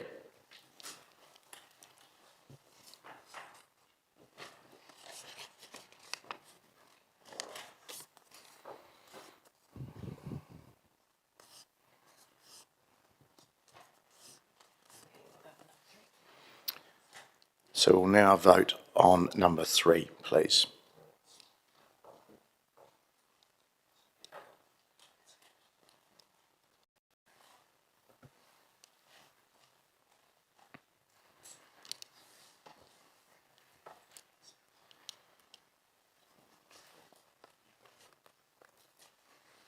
And that has passed 12 votes for, 1 abstention. Okay. So I'm just reading what comes out, so. Okay. So first of all, can governance perhaps stop and wait until we get everybody? And secondly, can you please all vote? And we'll take that again.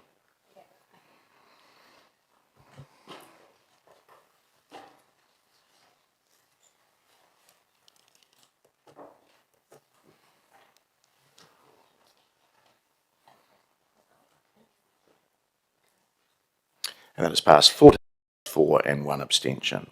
Thank you. Right, we move through to number 10, which is around the Bunnythorpe infrastructure update, and invite back Bryce, our acting transport manager, and I think Mike Moynihan, our group manager, Three Waters. Gentlemen, page 171 of your Economic Growth Committee papers.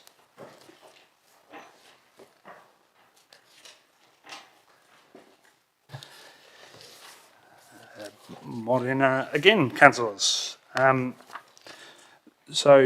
Importantly, officers met with members of the Bunnythorpe community on 15 September to work through a whole variety of issues, but in particular there was a real infrastructure focus to that meeting. It was a great opportunity to outline a number of I guess, asset issues that were identified by officers and actually circulate them, many of which are transport, but also several in the way of waters related.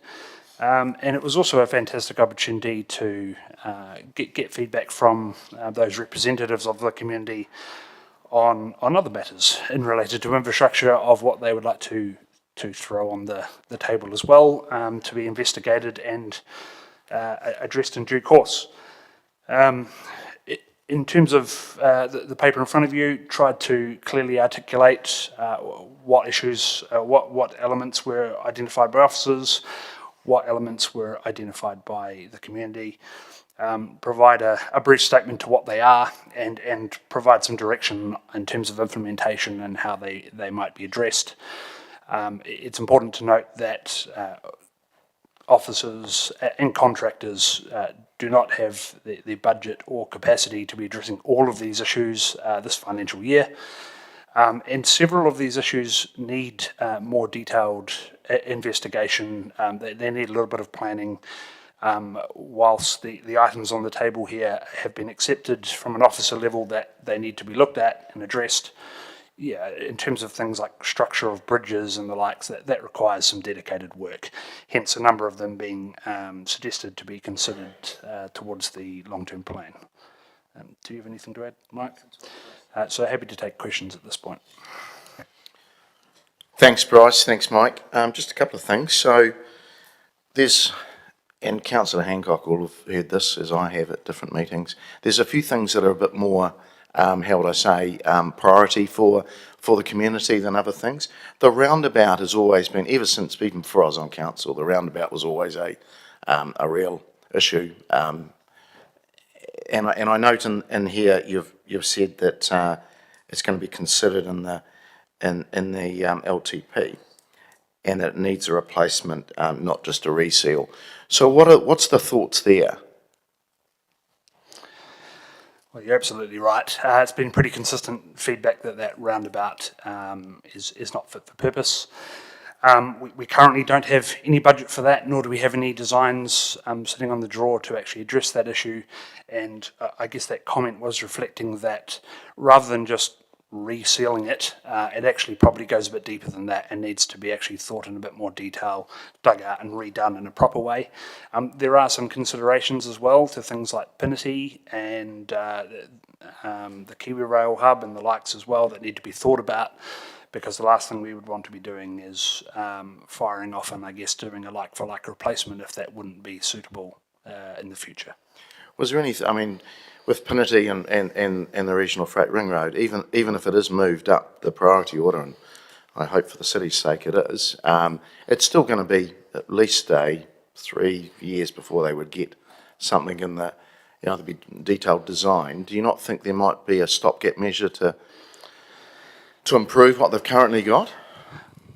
Possibly is the answer. I guess importantly, when I talk about deferring to the LTP, obviously it will be yourselves who will be able to prioritise that accordingly. So there could be some work that could be, I guess, addressed in year one potentially to do a bit of a holdover work. I guess we were just trying to highlight that even if we do that, it's not going to resolve the issue, and it probably does need to have a more comprehensive project to actually address it. Where exactly in terms of timing that would land, I guess that'll be up to the LTP deliberations. Okay, thanks, Bryce. And Mike, just before I go to my colleagues, in the Three Waters space, the Bunnythorpe Reticulated Network, potable water, they have their own source, don't they? Their own bore. That's correct. Yes. Yeah, and is the quality of that up to the city's water standards? They have some discoloured water issues similar to Ashurst, and that's the main concern. Is the water quality is okay, but as it gets into the reticulated network, some of the iron and manganese, which you've experienced in other areas, becomes problematic. Right. Okay. Good. Thank you, Councillor Barrett. Thank you, Mr. Mayor. Thanks, Bryce. Thanks, Mike. A couple of questions around the next steps. The long-term plan programs being prepared, will those be tagged for Bunnythorpe, or will they be blended into kind of broader council programs?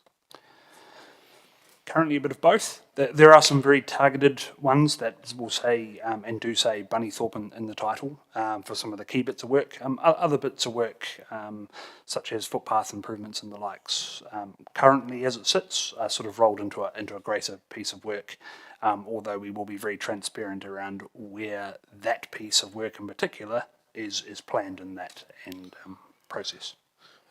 So if it's part of a blended budget, even if it's our intent during the long-term plan process that part of the blended budget is very important.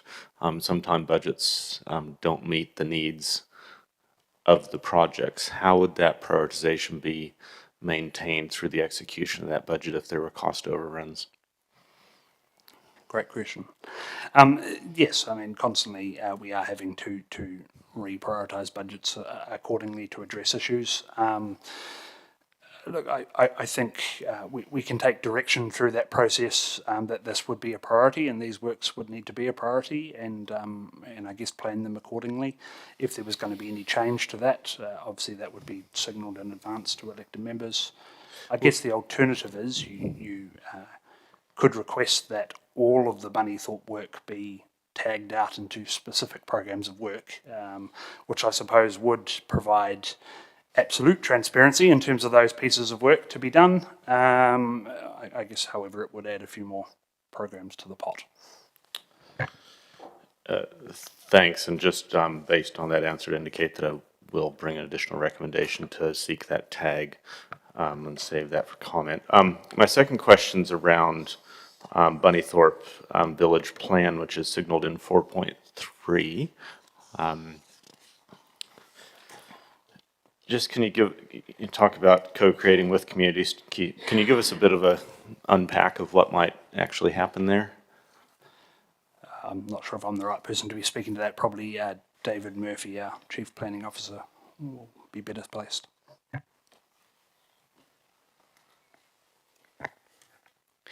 Morena koutou, David Murphy, Chief Planning Officer. So I guess we're cognizant that the Bunnythorpe community has absorbed a lot of change in the last few years and is projected to absorb further change in the future.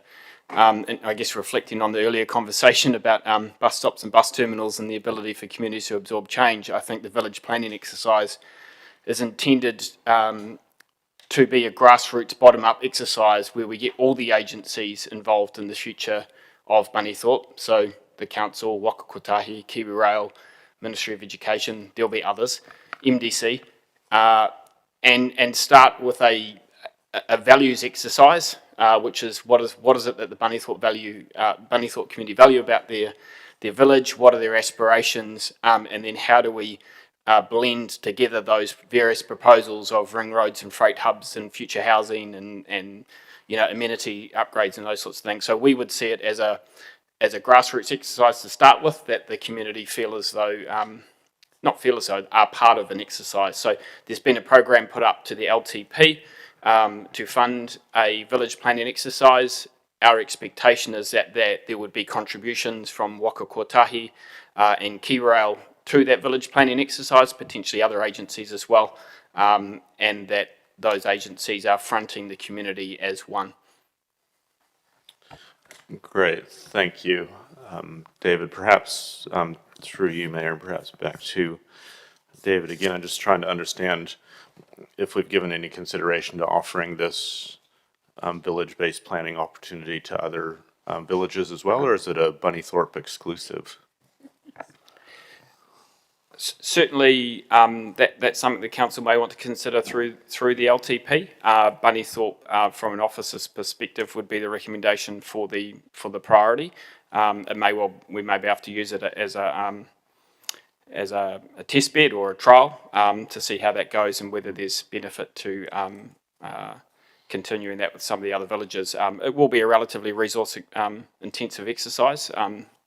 Those sorts of processes are, but as I said, we're in a hui just the last 2 days where we had Waka Kotahi and Kiwi Rail as part of that on the Tiu Tanganui project and have been socialising that approach with them, and it was well received. Great, thank you. That's me, Mr. Mayor. Councillor Naylor. Thank you. My questions relate to how this will be packaged up for consideration in the long-term plan process. I think that was teased out a little bit by Councillor Barrett also.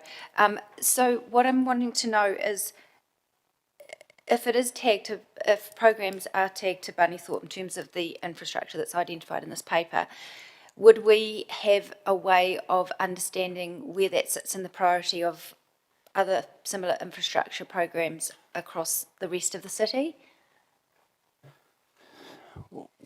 Officers can definitely look to provide some advice on those issues as part of that, irrespective of whether it's some of the work is wrapped into a greater, say, renewals program, or whether it is specifically tagged to, say, Bunnythorpe renewals, for instance. We can definitely provide some advice in terms of urgency and priority to help with your deliberations around timings of those programs. Okay, thank you. Councillor Harper. Thank you, Bryce and Mike. There's 17 items, just following on from Councillor Naylor, 17 items tagged for the long-term plan for Bunnythorpe. What is the budget value of those 17 items? I don't know. Does someone know? No. So I guess the best answer I could give to that is speaking to my earlier comment that some of this work needs some further investigation and actually needs to be explored a little bit more. So in terms of a budget structure, we would probably be looking to front load, for lack of a better way, the LTP with some of these investigation programs to actually look at some of that.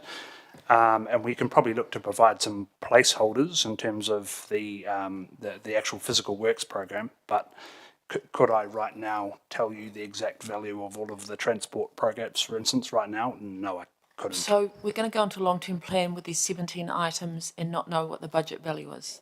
Yes or no? I think they'll be known sorry to interrupt, but I think they'll be known at that time. So we'll know in 4 months' time? know, will know, I think we're doing a workshop with priorities, aren't we, and coming up, and there'll be some budget lines? Yes, we are. And as I said, we'll do our best to provide some placeholders. I would suggest we'll continue to sort of rigor those a little bit and try and get them as accurate as possible. I guess I'm just signalling that there is a little bit of unknown at this point, so they would essentially have to be placeholder budgets. Thank you. If I could just add too, I know half a dozen of these are connected to Affinity, and that's a bigger bit of work. And they're probably the bigger ticket items, councillor, in terms of bridges, KB Road, Tanaio. There's quite a few. There's quite a few that are connected. All right. No further questions. Thanks, Bryce, and thanks, Mike, for that. So, councillors, we have a recommendation that the council memorandum titled Bunnythorpe Infrastructure Update presented to Council on 1 November 2023. I'm happy to move that, seconded by the Deputy Mayor, and just thank the officers for pulling this together, and I think it came from Councillor Hancock, and just to get a bit of an understanding and a bit of, I suppose, visibility and transparency around what was happening at Bunnythorpe. But if you put it into context, and I think that was being out by some questions, the rate take in Bunnythorpe is extremely small. The amount of work to be done is extremely large. So we knew that when we took them on in boundary change, and there was a lot of deferred maintenance from our colleagues and across the road and fielding, and look, we've picked that up. But it doesn't mean to say we don't need to do it. It's just we need to be mindful of those prioritisation. So Affinity is that bit of work, and we're working very hard with our partners, and we had a great workshop yesterday with officers, and Kiwi Rail were in town for 2 days along with other partners, and we made a lot of progress there, and some things will start to get elevated, certainly up the priority list. But there are some things I believe that can be done quite quickly. You know, the roundabout, I do believe that we do need to have a serious look at maybe staging something there, because whatever happens with the regional freight ring road, it's still going to be a few years away, and they need some help on that now. Footpaths, Ashurst Bunnythorpe Road, the reseal there, that's all getting done within current years. Dixon's Line drains, the water, parts of the water network are getting worked on, but there's still some big ticket items there in waters as well. Just want to touch on the village planning. I think a coordinated approach there is absolutely needed, and it needs to be bottom up. And those that have been around the table a little bit longer can remember we did attempt this some years ago, I think at Ashurst, and it just didn't take any traction. So I think Bunnythorpe's a good size, and actually a community that wants it and also needs it in terms of the change that's coming. It does need to be in consultation and collaboration with our partners. It's crazy that Kiwi Rail, NZTA go and do something separate. New Zealand Post is another one. We hear about the issue around letterboxes and mail all the time. Again, I think there is an easy fix there. And of course our partners just over the road at MDC need to probably be involved. And it'd be great to hear from all of the community rather than just one or two individuals.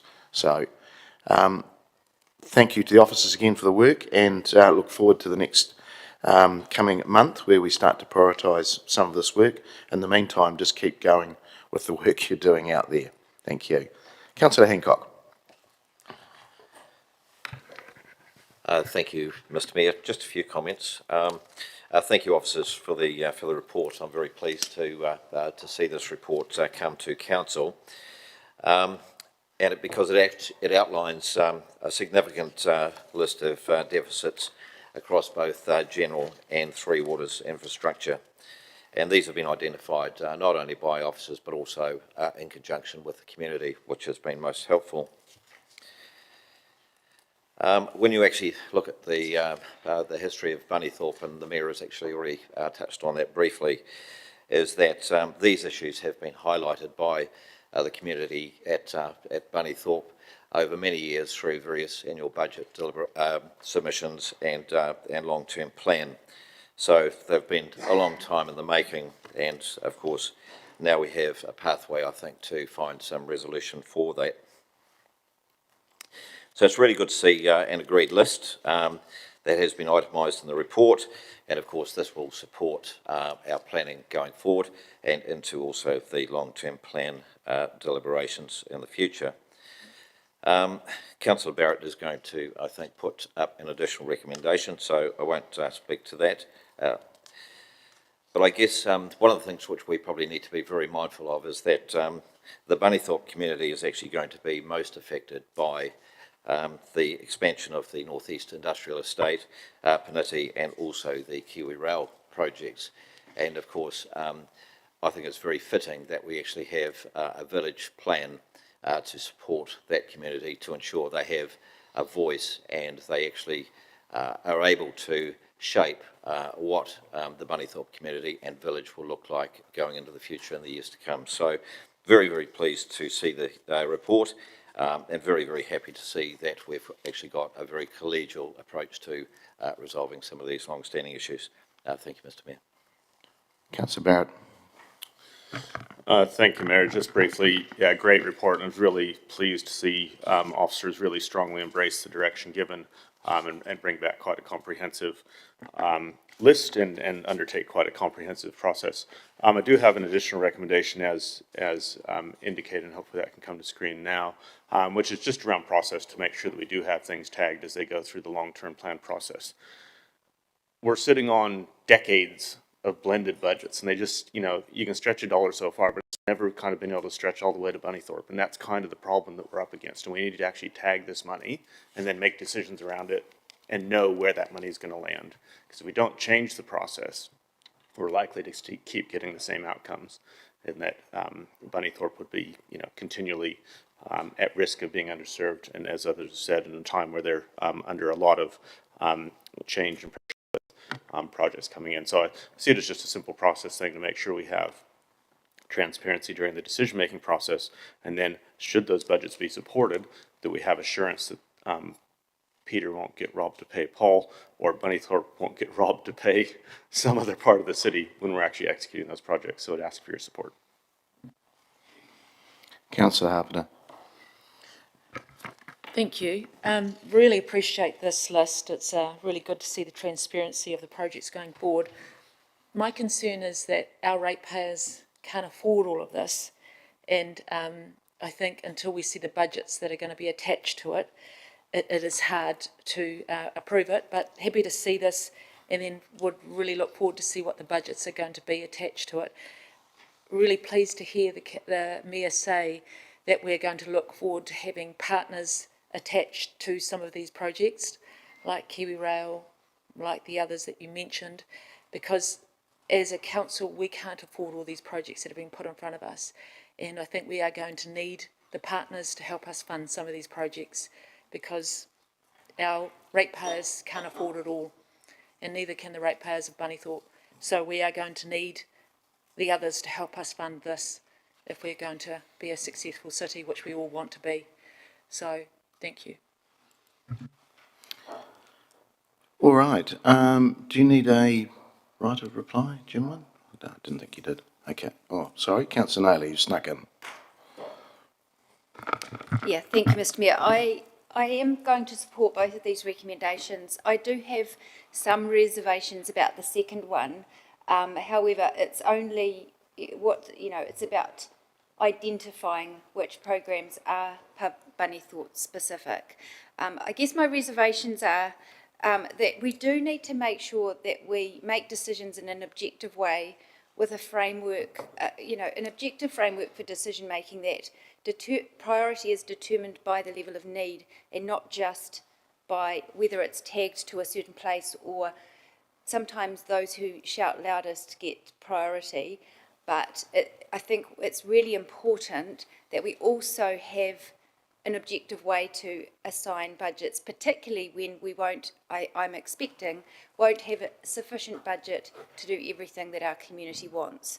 So whilst I will support this, I just did want to make that comment just because I think that is something that we need to be mindful of, particularly when some programs will have a tag next to it, and other programs won't. We do need to work in the interests of the whole city, not just to those that are speaking loudest at the time. Okay, we've got both of them together. I don't see a need to split them. If the mover and seconder don't, let's vote.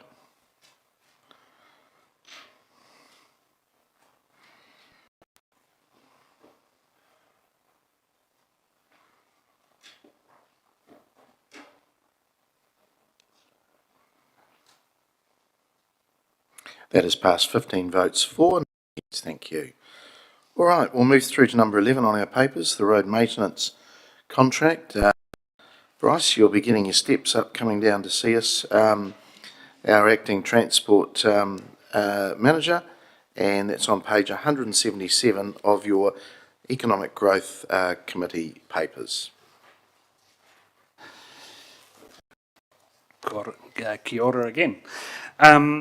I might just sit in one of those seats, given I'm up next as well, rather than walking up and down the stairs.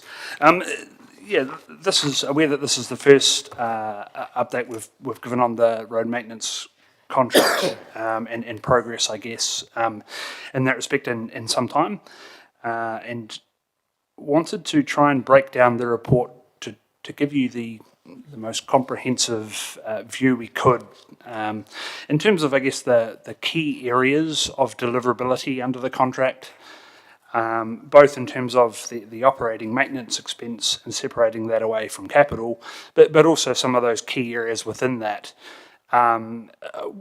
Also was a very useful opportunity to identify where there are some budget pressures, I suppose, in those respective areas. And in particular, in regards to the streetlights, which has been discussed in this forum before. We have a number of streetlights out at the moment. We have sufficient budget at the moment to address those, some of those, but there is also a potential recommendation forward here too for some additional budget to actually look to replace more of those luminaires this year. So for clarity in that respect, we're not talking about replacing full poles or actually some of their equipment. These are just the areas where perhaps the actual bulb itself is. But yeah, happy to take questions on any of these areas. A lot of these budget pressures and the sort of general flavour of this report you will see as I guess a similar flavour through the LTP and some of the programs being put forward for a bit of synergy as well. So you'll start to see where some of the, I guess the big muscle movements potentially are in terms for consideration that will actually start to get on top of some of the problems. Not just in terms of potholes, but actually looking to prioritise things like reseals and in some cases rehabs to actually fix the problems as opposed to just filling in potholes, for instance. So happy to take questions on the report now. Thanks, Bryce. And I understand that the what you're seeking here is additional budget to well and truly fix the streetlight issue that we've got at present. If the additional budget was granted, yes, we would be able to replace every bulb that is out. I guess I just wanted to distinguish that there is always going to be a quantum of lights that are not working if people drive into a pole or actually there's something more substantial. Sometimes there's even an issue with PowerCo that will still be the case, but this would well and truly allow us to get on top of that major muscle movement, to keep using that term. Yeah. And are we communicating well with PowerCo? Because I just note the last time we had this discussion in the chamber, there was some different commentary from our lines providers.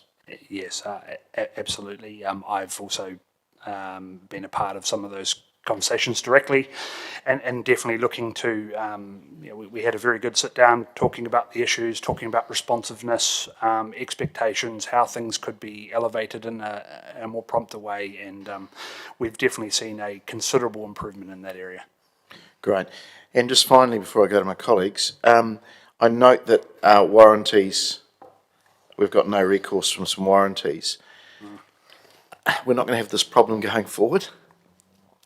there's some real improvements to be made in this space, and I guess it's difficult for me to talk in too much detail because some of these decisions around how we sourced lights to begin with, the kind of means we took, I wasn't a part of those conversations, but definitely I think through making some improvements here, we can do that in a much smarter way to hopefully resolve that issue as much as we can. Right, okay, thank you. Councillor Johnson. Thanks, Mr Mayor. Thanks, Bryce. My questions are around the lights as well. So in terms of not being able to get any recourse on the warranty, is that because of something that we didn't do when we were installing them? You know, does that come back on us as an organisation, or is there some other reason for it? Primarily, yes. I guess it's probably a reflection of a procurement process that I guess we found ourselves in a situation where we were sourcing lights from a number of different parties. In some cases, they were one-off quantums. And yeah, historically, it appears that there was some, I guess, not best practice decision making, and that sort of found ourselves in this place.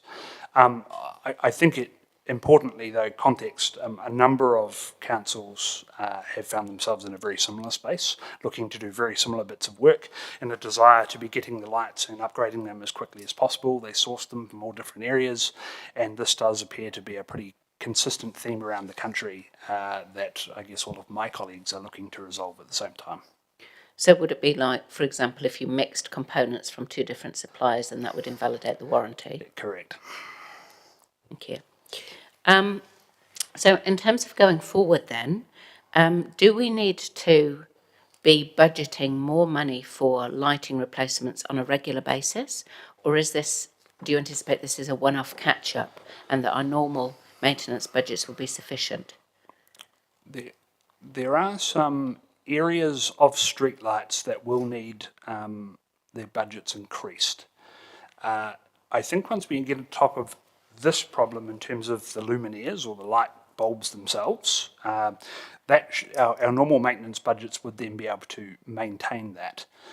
There is, I guess, budget pressures in terms of replacing the poles themselves, replacing actually some of the more heavy infrastructure, if you will, and we do not have sufficient budget at the moment to be addressing those issues on the quantum that we're currently faced with. And so they are areas that Council will see are being proposed through the LTP to be increased.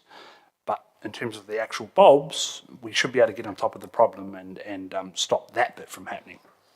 So that additional money that you've just been talking about, that's separate from the separate programme we have to upgrade the streets that didn't meet the lighting requirements. Correct. So that program's underway at the moment, the infill project, and that's well underway and proceeding as planned. Okay, so this additional money then for the replacement poles, is that, how is it that is needing to be increased? Is it that the cost of a pole have gone up, or are more poles failing? Well, a little bit of both. So the cost has definitely increased along with everything else. In this space, we are finding that the asset deterioration has been historically deteriorating quicker than anticipated. But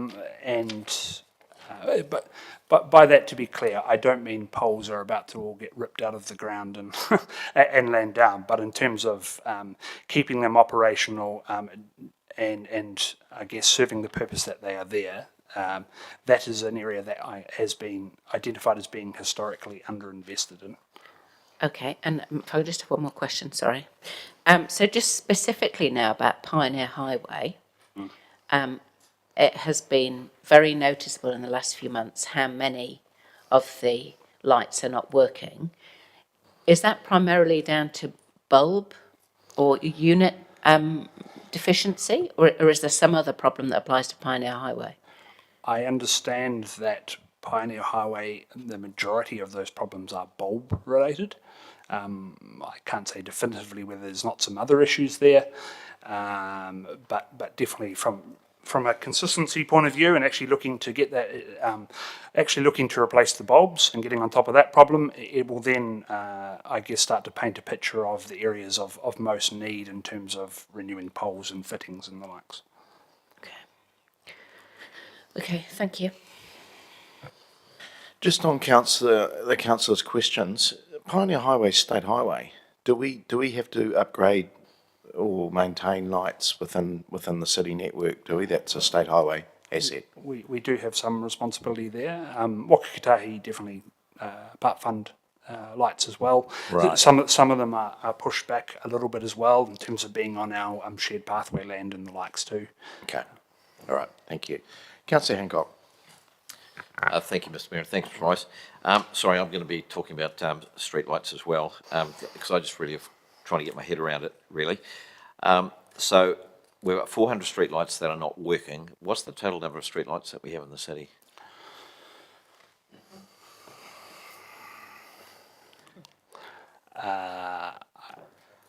I'm just trying to get a gauge on sort of future risk. Sure. Look, it's a lot. They're a very technical term there. Look, I think it's at the moment ranging about 5% of our lights are currently not working at any one time, which I guess doing the maths, that's a considerably bigger number. Okay. My calculator in my head's not working very fast, unfortunately. All right. So we're seeking $350,000 to replace 300 of the current 400. We already have budget for 100. Is that correct? Correct. So those 100 will be replaced regardless. The luminaires of those, and if council, I guess, an implication if you did not grant the extra money, we would be looking to prioritise those as best we can. So, for instance, if you had 5 lights in a row that weren't working, we would be looking to choose a few in that set to be looking to replace the bulbs, so at least we can get some light in those areas. Okay, thank you. And I suppose I'm just trying to get my head around what is it that we're actually replacing? Like, my math says these are $3,500 each. That's my maths. Is that right? 300 and... They're roughly about a bit over $1,000 a bulb if you factor in. It's actually just the bulb. Correct. All that 350,000 is getting on top of the bulbs. It's not getting on top of any problems with the actual fittings themselves or the poles. And that includes everything from delivery to product. Thank you. I think I now understand the quantum of the issues. Thank you, Mr. Mayor. Councillor Barrett. Thank you, Mr. Mayor, and following on from Councillor Hancock, any insight in how we got to $1,000 a bulb?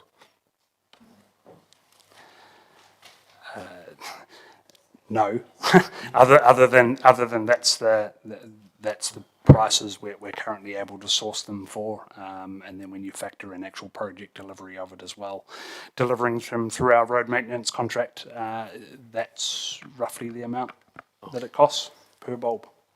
And Wakakatai gave us a 90% subsidy on the originals? Yes, yes they did.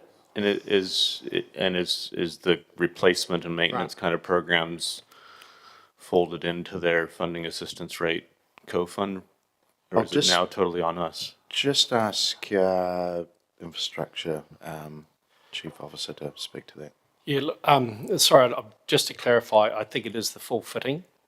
So it's not just the bulb. It's actually, when we talk about luminaire, it's the like that whole head. Yeah. So what? And I'm pretty sure I've been involved in some of the discussions with Fulton Hogan in terms of doing the deal on this, because we've been trying to negotiate a good price around it. Yeah. So it is sort of tricky because they're for some of the fittings you can replace a bulb, but a lot of them it's the way they've been. It's a combination of the design, the way they've been installed, and all these issues is why we've sort of ended up with this sort of. And as Bryce has pointed out, we've got lots of different ones. So yeah, I'm pretty sure they are when we talk about a luminaire, it is the head. not just a bulb. Thank you. I think that still leaves the co-funding question outstanding in terms of whether Waka Kotahi is giving us 50-50. In terms of the extra 350,000, you mean? Well, just in general, given that this looks to be eye-wateringly expensive into the future to replace luminaires, Yep. will we be able to access co-funding in general for it? So yes, in general, and the program's been put forward in the LTP, for instance, definitely they are subject to funding from Waka Kotahi.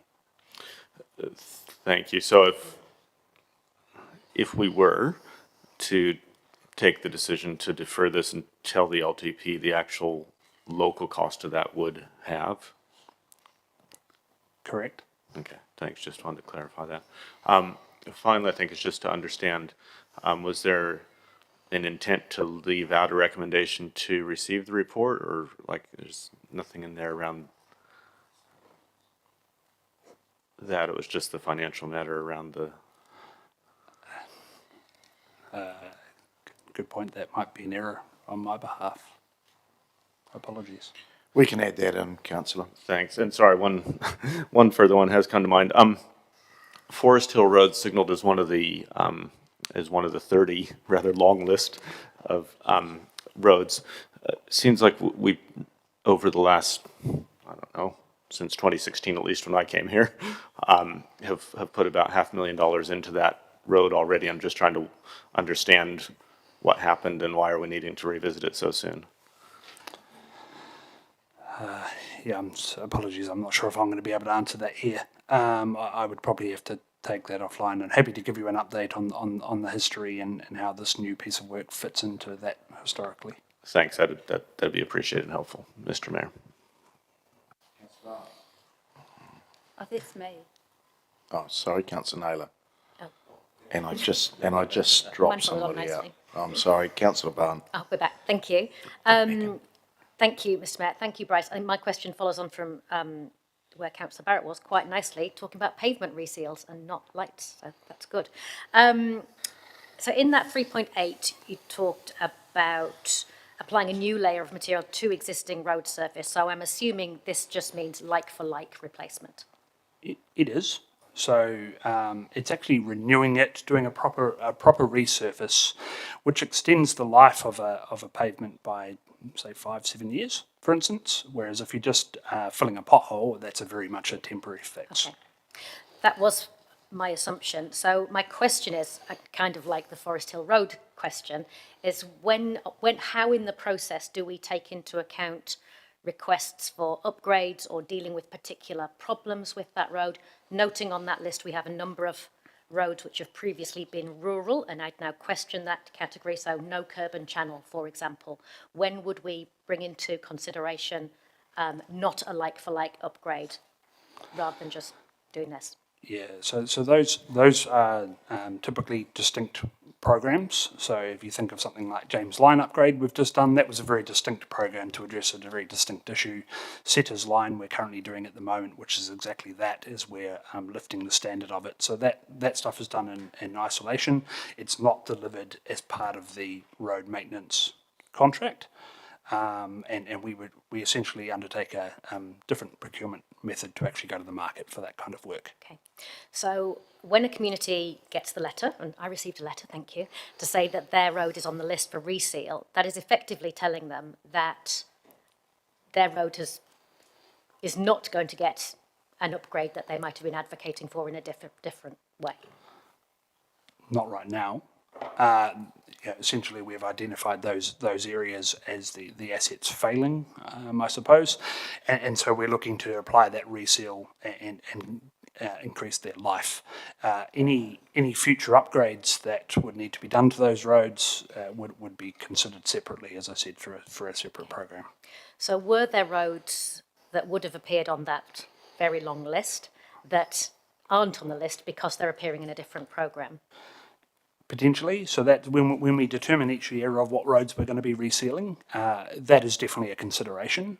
So I'll pick on Setters Line. Given we knew we were going to be upgrading that, obviously we would be delineating those, so you wouldn't be looking to resell it 1 year only to then rip the whole thing up and expand it and do that there. So that definitely is a key consideration looking forward and how we program these. Okay. Thank you. I might have some comment on that, but thank you for that clarification, Bryce. Councillor Happer. Thank you. I'm back to the lights. Thank you, Bryce. Just a quick question around QS. So do we do any QS on the light fittings? When does that process kick in? So it's around quality assurance around the provider of the light fitting. When does that process kick in? So obviously we've got a lot of lights that are out. When does the light fitting QS process kick in? So that's happening now. So as part of looking to resolve this problem and actually looking to improve the way we procure these moving forward, get a lot more synergy to get on top of this problem, that QSing program and piece of work is being done at the moment. It is being driven by Fulton Hogan with officer input, simply because the subcontract, or this is a part of their contract, so they're helping to inform that and helping to use their buying power to get us the best deal we can from the best supplier possible. It's not about buying, sorry, I'm not going to comment. It's about the quality management system for the lights, not about the buying power. It's about the quality of what we're actually buying, not the buying power. Absolutely. So when I refer to buying power, I mean that they have direct access into these networks overseas, for instance, and they have those direct channels. So when I talk about buying power, they have that opportunity. So not only does that allow us to get the best rate, but it also that they are providing some expertise in terms of quality and where we're sourcing them from as well, to hopefully prevent this kind of issue from getting to anywhere near the state it is currently again. Would you rate that as independent? Well, it's a deliverable of their contract to do that at the moment. I mean, there is some independence there.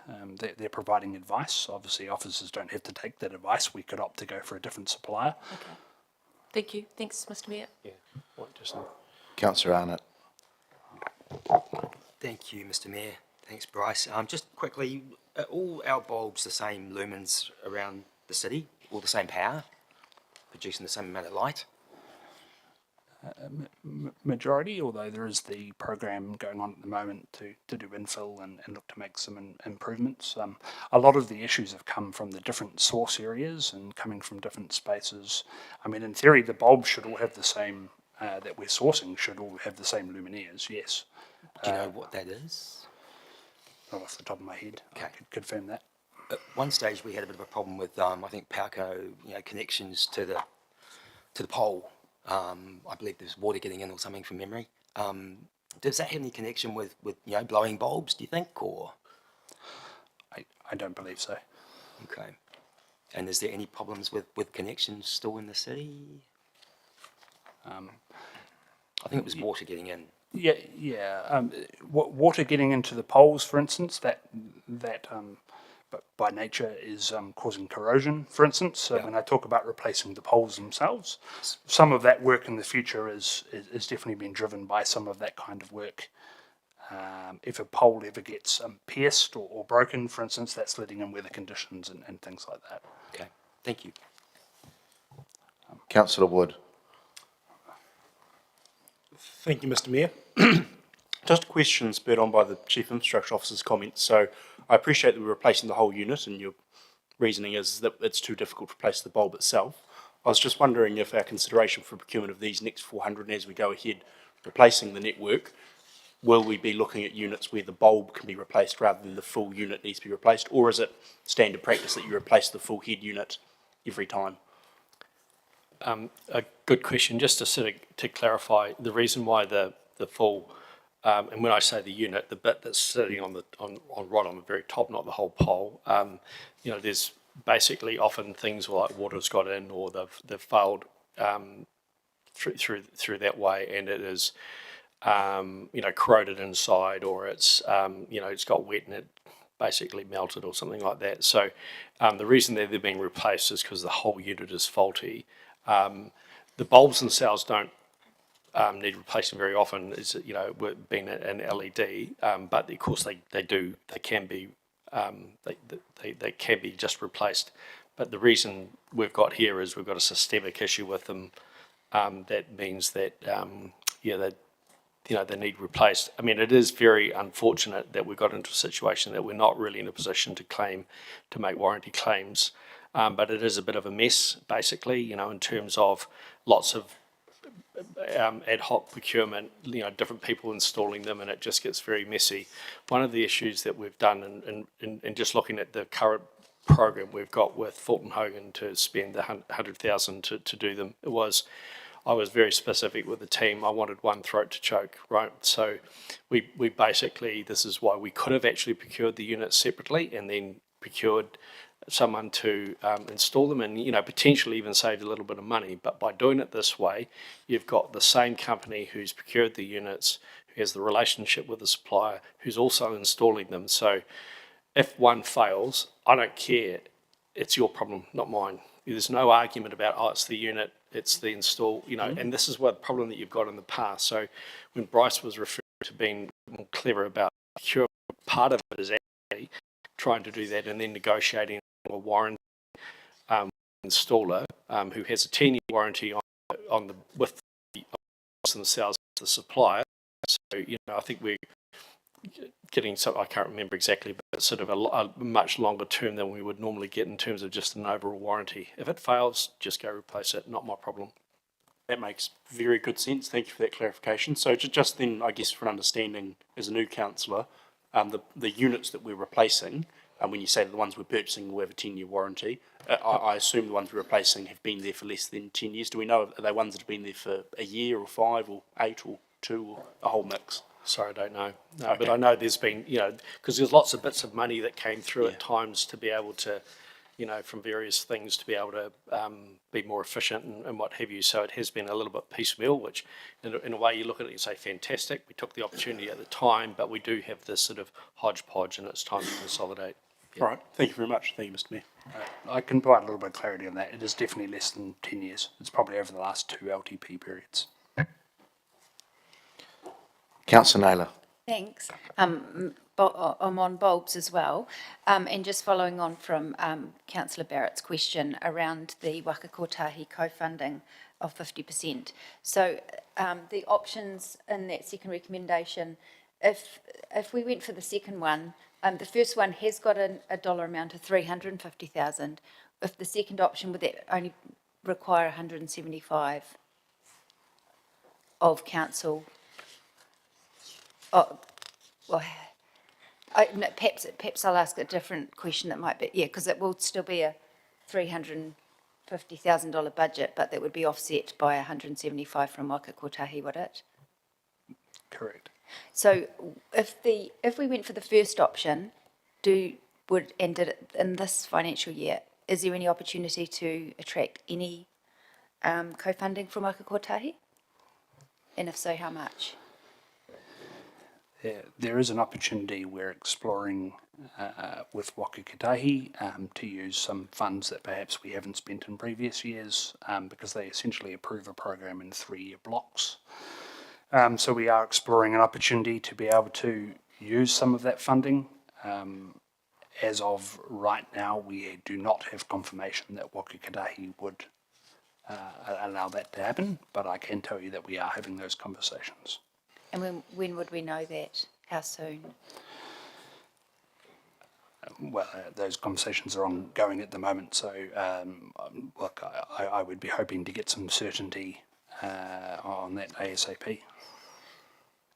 So if we deferred the decision around the second recommendation today, would it delay, I mean, what would be the time frame that the additional 300 likely would be implemented? Is that early next year or later this year, or when? If the resolution was passed today, then essentially that would allow us to instruct Fulton Hogan and their subcontractor to go purchase the lights and actually begin that process. That they are coming from China, so they are coming from some distance. They would need to be sourced and acquired in that respect. So even if you approved it today, in reality, I would not think they would all be remedied by Christmas, for instance. If you delayed this decision in an effort to see if we can indeed get some Wakikite funding for the project, then obviously that same sort of sourcing process would essentially be delayed as well. So if you say targeted, if you approved it today, let's say then we could start addressing the issue in February once we got them on ground. If you deferred this until, say, December, then that might be March, it might be April. Okay, thank you. Councillor Johnson. Thanks, Mr. Mayor. I guess this is really a question through you to the CE or someone. When I reflect on this project from start to finish, I think it would be fair to say that there have been a number of things that haven't gone as we would have hoped. And I wonder if there has been any kind of audit or investigation into decision-making and or operations along the way that would give us some learnings going forward. I'm aware that there have been a lot of staff changes over that time, but you know, just thinking about how this has gone since I've been on council, I just think this must be a project in which there would be quite a lot of lessons for us going forward. Well, for those that have been a bit longer around the table, including yourself, I mean, there was quite a lot of pent-up, how would I say, activity from both councillors and staff to access the NZTR. I think it was a 90% FAR rate to move to LEDs, and we got a bit of criticism at the time, but like, we weren't the only council. I think the majority of the metros did this, and we moved quite quickly. It's evident that some of that procurement could have been better. I know we've done some work around what's happening after they've gone up with our review with our maintenance contractor. So I'm not sure if we can get much out of that or go over old ground, but about the original procurement, possibly we could gain some, remembering we didn't have a policy. No, with respect, it's not just about the procurement, it's just about, for instance, decisions that were taken to go ahead with this project without understanding that there would be a 7 or 8 year catch-up programme required, which is costing us, you know, a good deal of money, for example. So I think there's been a number of issues along the way, and I'm wondering if has there been any opportunity to inspect this project and to learn something from different aspects of it? Or if not, is that something that we need to propose? Yeah, right. Yes, through the chair, yes, there has. So the transport maintenance contract review included streetlights. So the resolution that you have in front of you to consider putting some more money actually into this contract is potentially a direct result or part of that review. The officers, when I first cited this particular report, noted the shortfall in getting the streetlights renewed, and I said, well, put that up to the elected members to see if they want to rectify part of the problem that we already currently have in this contract. There's simply not enough money in it to deliver the level of service, in particular around street lighting, that there currently is. This will fix up a problem, but equally as we move into the LTP, I'd be considering that transport and the maintenance contract that has been reviewed and some fulsome will be in the top 3 things to have a closer look at. Okay, thank you for that. Councillor Sabellin. Thank you, Mr. Mayor. Thanks, Bryce. Just one question from me. What happens to the replaced units? How are we disposing of those? That's a very good question. I don't know. I'll have to take that offline and find out. Thank you very much, Mr Mayor. All right, that's our questions done. Thanks, thanks, Bryce. You might want to sit just over the back there for the next one.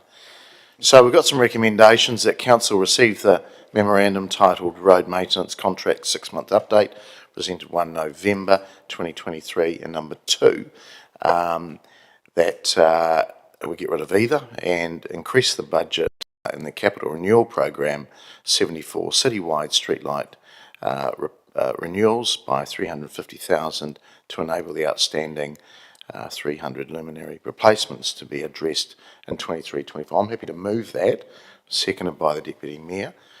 And look, councillors, first of all, can thank the staff. I think we'll leave the street lighting to one side because we'll come to that in a moment. But actually, I think the rest of the report has actually been well scoped and good to understand exactly where pavement resales. I don't think I've ever seen that. I may be wrong, but you know, it hasn't been as visible where pavement resales are going to go, and also just driving down into some of the drainage, the pavements, and the like. I think it's been a worthwhile exercise to do that. So I encourage that and even more transparency around that in future reports. It's really evident this is a challenging area for us. And if I can now come to the street lights, we didn't have a procurement process when we originally, as council, grabbed the NZTA money that was on offer, and it was almost unbelievable that it was. And be careful what you wish for, because it has come with a whole lot of fish hooks. Obviously, staff ran around to try and find different suppliers, and I understand that we were in competition with Wellington, Christchurch, Hamilton, Tauranga and like. Some of the little councils didn't go there and are still running their older lighting systems, but with surprisingly less issues than we've got. So, look, I think we're in a better place now with procurement. There is a process. Previously, it was just a management process. Now we have a procurement process. So I think the officers will be much better prepared for that. And I think some of the questions were teased out by Councillor Harper about the quality of what we're buying, not necessarily the buying power and that, but what are we buying? What are we physically buying? Is it a company's product that's going to stand behind it? And then understanding why we're in this position. I mean, I'm hugely embarrassed when I drive around the city and just seeing main arterial routes, the city centre out, let alone cul-de-sacs and streets and suburbs. So I can't, I know it's an extra 350,000, but one of the things we've got to address is safety and people getting around. And I don't know how many letters I got about my street's darker than what it used to be, and to be honest, it probably was. The light's a direct light, as we know, and some of the newer councillors will understand that there is a difference in some of the arterial lights. Some of the lights that have, and some of the main streets do have a bigger or a more wider light. I think it's the little deflectors on them that make that difference. But then you have you don't have what you call light pollution or light spill in some of the streets and cul-de-sacs. So there's still work to be done. We've still got we refitted like for like in terms of poles when we then discovered that some of those poles weren't exactly in the right place, and that work's still to be done. It has started, but it's still to be completed. So thanks, Bryce, and to the wider team for this. I don't think we've got a choice, really. Yes, we'll be trying to source the Waka Kotahi funding. I don't think it's going to be 90%, so don't get your hopes up. And I'm not sure what it'll be. And there's probably no guarantees on that either. But at least we'll be trying our best to improve what we've currently got. And I think it just needs to happen. So I ask you for support. Councillor Naylor. Thank you. I think it's been really useful to have the whole report, but specifically on the point to the 300 lights that we haven't got funding for in the current year at this stage. I think it's preferable for us to address that sooner rather than later. I also think it's preferable for us to be able to do that at the least possible cost to our ratepayers. So I would like to move an amendment to this recommendation to have to include subject to Waka Kotahi funding being available.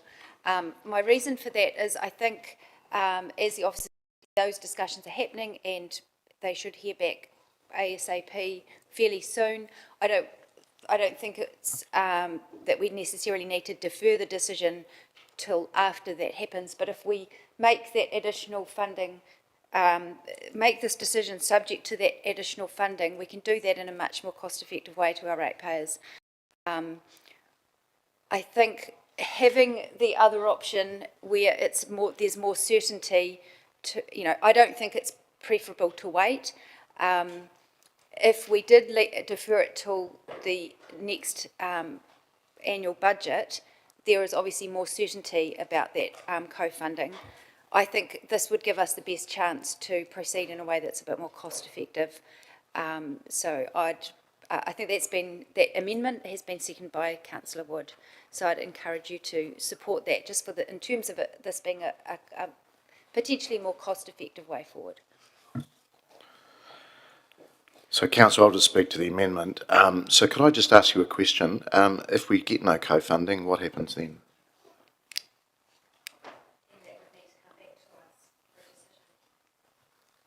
Sorry, what was I that? presume that it would need to come back to us for a decision. Like we're doing now? This enables the decision now rather than waiting for that. At the moment, we don't have any certainty because the discussions are still happening, and I understand the officer said that we should find that ASAP, I think, was the answer to when those when that decision would be made. I don't know in terms of our meeting schedule. I don't know how long that would take if we had to defer that decision. So I think this means that we could give a decision subject to that funding being made available to be able to proceed with it sooner rather than later in a more cost-effective way. Could I just get an officer an understanding of what that time frame is? Then we sort of know what we're dealing with. It could be 6 months, it could be 2 weeks. Yeah, so I guess for clarity, we are having those discussions now. Whether a decision would be next week in 3 months or not at all, I couldn't say at this point. All I can give clarity on is we are actively exploring whether we can use some of that funding for this purpose. I suppose the other comment I would say, at risk of stepping over the line a little bit in terms of comment, is just the mechanics of the amendment in terms of essentially as it currently is worded. We couldn't actually proceed with this unless we got Waka Kotahi funding, so you would be requiring us to come back to council in some way if we can't get funding before we could do anything. And I guess given I can't give you any clarity on how long that discussion or those discussions would go for before we get a decision, that could be any length of time before I would be in a position to come back. Okay, thanks, Bryce. Appreciate that. Councillor Johnson. Thanks, Mr. Mayor. I was going to speak to the substantive, but I'll speak to the amendment because it's more or less the same thing that I'm going to say, which is that I fully support us putting the budget in now to get this done. I think it would be very remiss of us to delay doing this. We're actually in the position to be able to understand what's required now because of the report that the Chief Executive referred to into the transport and roading contract. And we should take advantage of that fact rather than leave vast areas of the city without adequate lighting. For me, this is about a level of service situation. The bare minimum that residents expect is that the streets will be lit, that they'll get water, that their wastewater will be taken away, and that their rubbish will be collected. And if we're not going to put budget in to make sure that we've got adequate lighting across the city, then I really don't know what we're here for. Of course, I understand that the prospect of some subsidy from Waka Kotahi is tempting, But it's not sufficiently tempting for me to want to delay this for an indefinite period of time until we get an answer on it. And I do have to point out that it was the temptation of subsidy from Waka Kotahi that got us into this in the first place. It was very, very tempting, wasn't it, the 90%? But look at the problems that we've had subsequent. And for new councillors, this has been going on at least since I came on council. We've had to put extra budget lines in every year to put up more street poles so that there's adequate lighting in residential streets. And now it looks like, well, I mean, for some time we've known there's been an issue with insufficient repairs being done. Now we're understanding what's going to be required to fix the problem. I mean, surely this is the moment. Like, if there's anything that we're here for, it's to keep the lights on, isn't it? So, you know, let's just go for it. And I'm not supporting the amendment. Councillor Sabellum. Thank you, Mr Mayor. Oh, tautoko, my colleague, Councillor Johnson, but I do just want to tangentially mention what I mentioned in my questions, which was what is happening to the units that we'll be replacing as a whole of picture view. There is 400 units that we're looking at, they're quite sizable. So we have taken an approach with our bus shelters that those that are being dismantled are being salvaged and possibly repurposed. And I'd really like to see if there's any scope for us to explore that sort of approach here, whether or not any of these units could be rehabilitated or salvaged for parts or in any way made useful before they are probably ending up in a landfill. And just as a long-term approach, I think what we have got now are essentially disposable units that once they reach the end of their life or a faulty diagnosis, then that's it for them.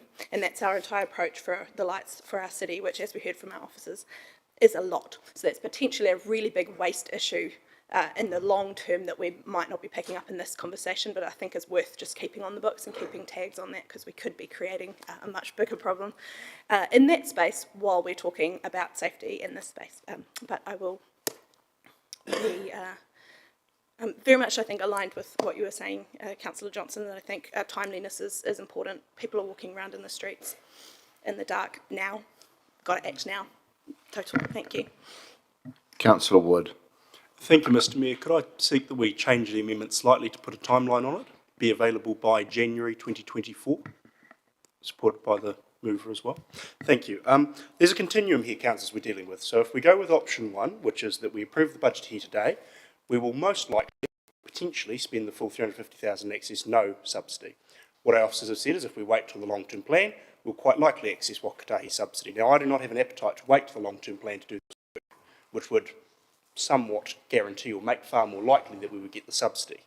And so what we're trying to do with this amendment isn't turn the lights off, isn't disrespect the community, isn't anything like that. What we're trying to do is find a balance in that continuum where we still have the opportunity to access that funding and make the accessing of that funding more likely without delaying it till the middle of next year before we even start the process. So there's an in-between, because I agree with Councillor Johnson's comments. I do not want to delay this work indefinitely.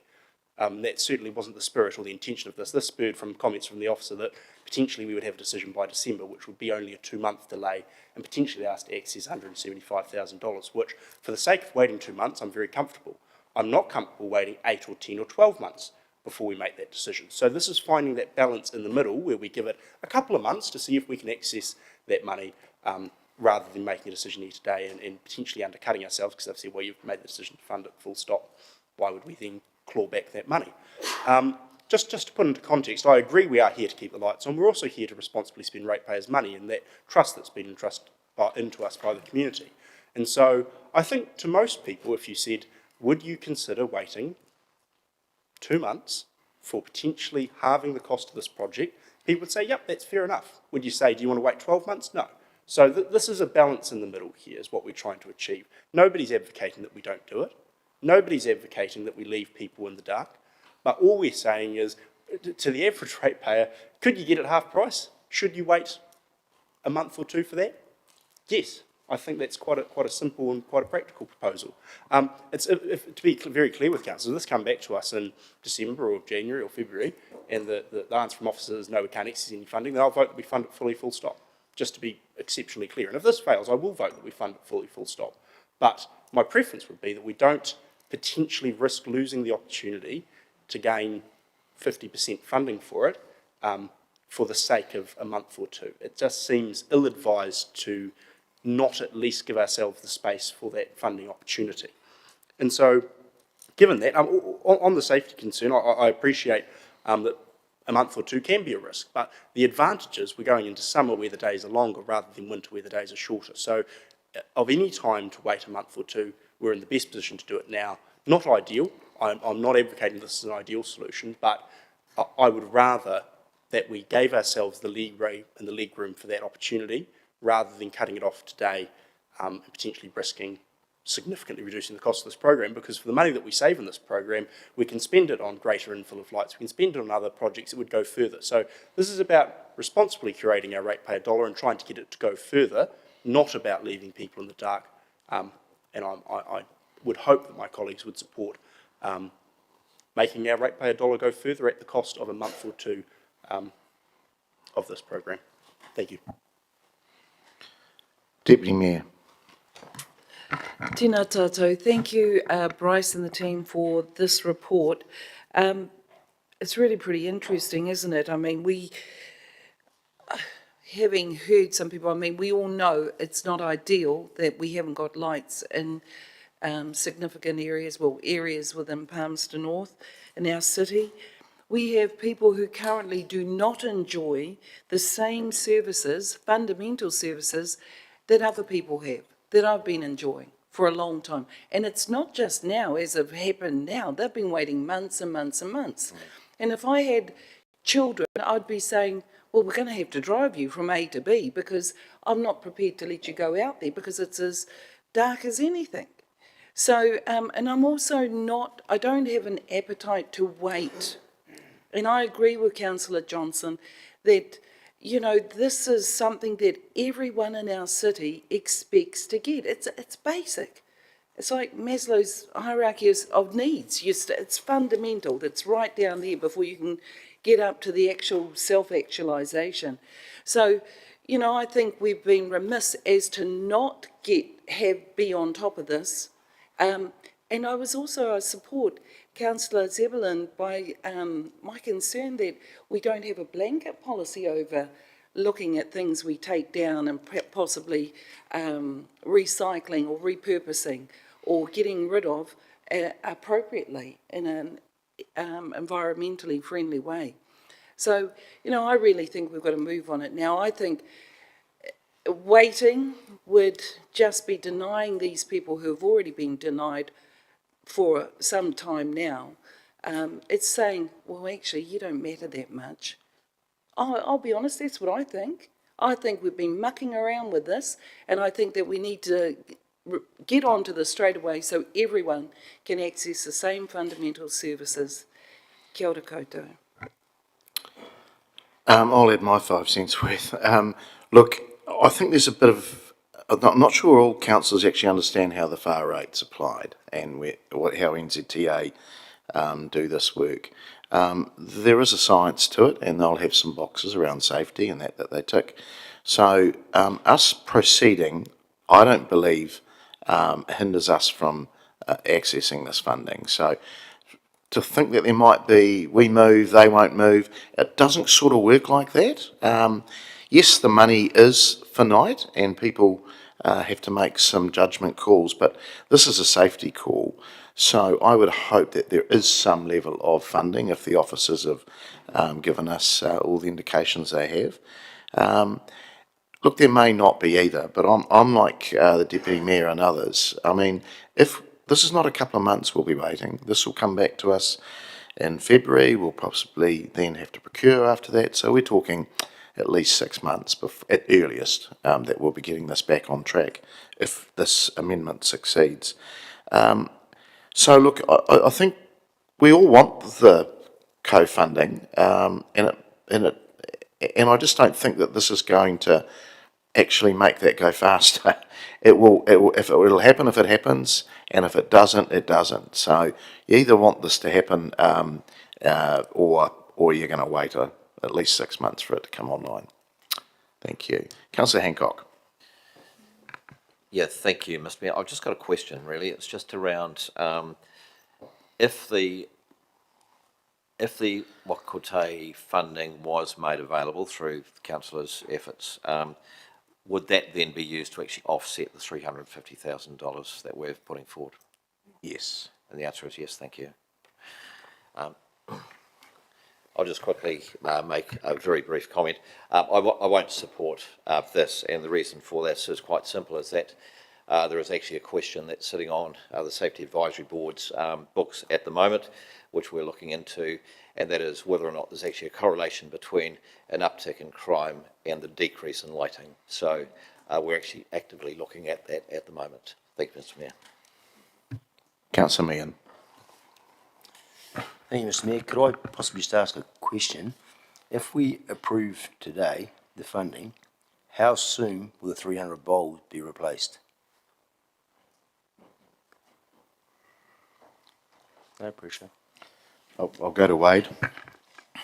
Might save you the trip, Bryce. Through the chair, the intention is actually to fast track this and have it completed inside this current financial year. Okay, so we're talking next year. No, and so yes, so up inside before 30 June, Okay. 2024. Okay, thank you. Councillor Finlay. Thank you, Mr. Mayor.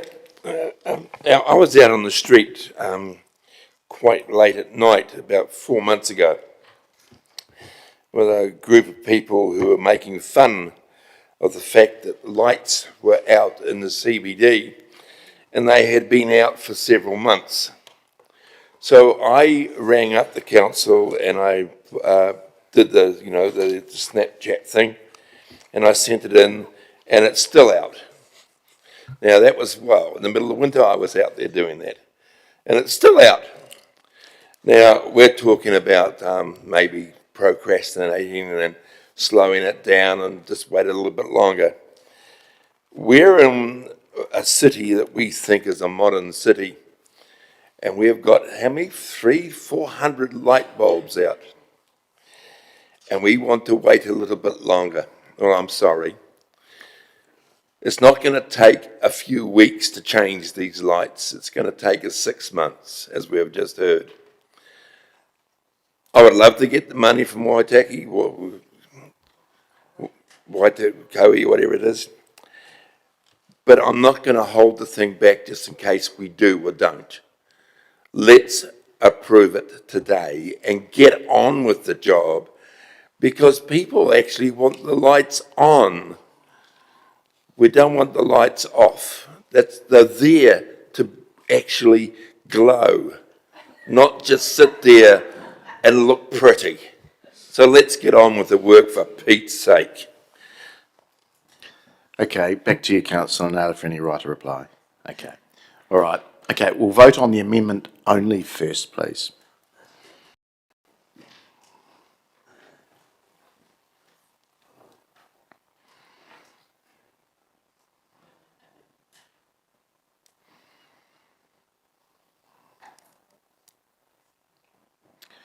And that is 3 votes for and 12 against. We'll come back to the substantive.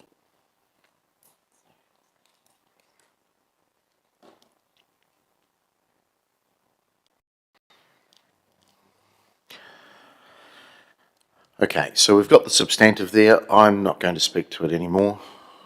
Is there anyone else that wishes to? All right, we will vote, please.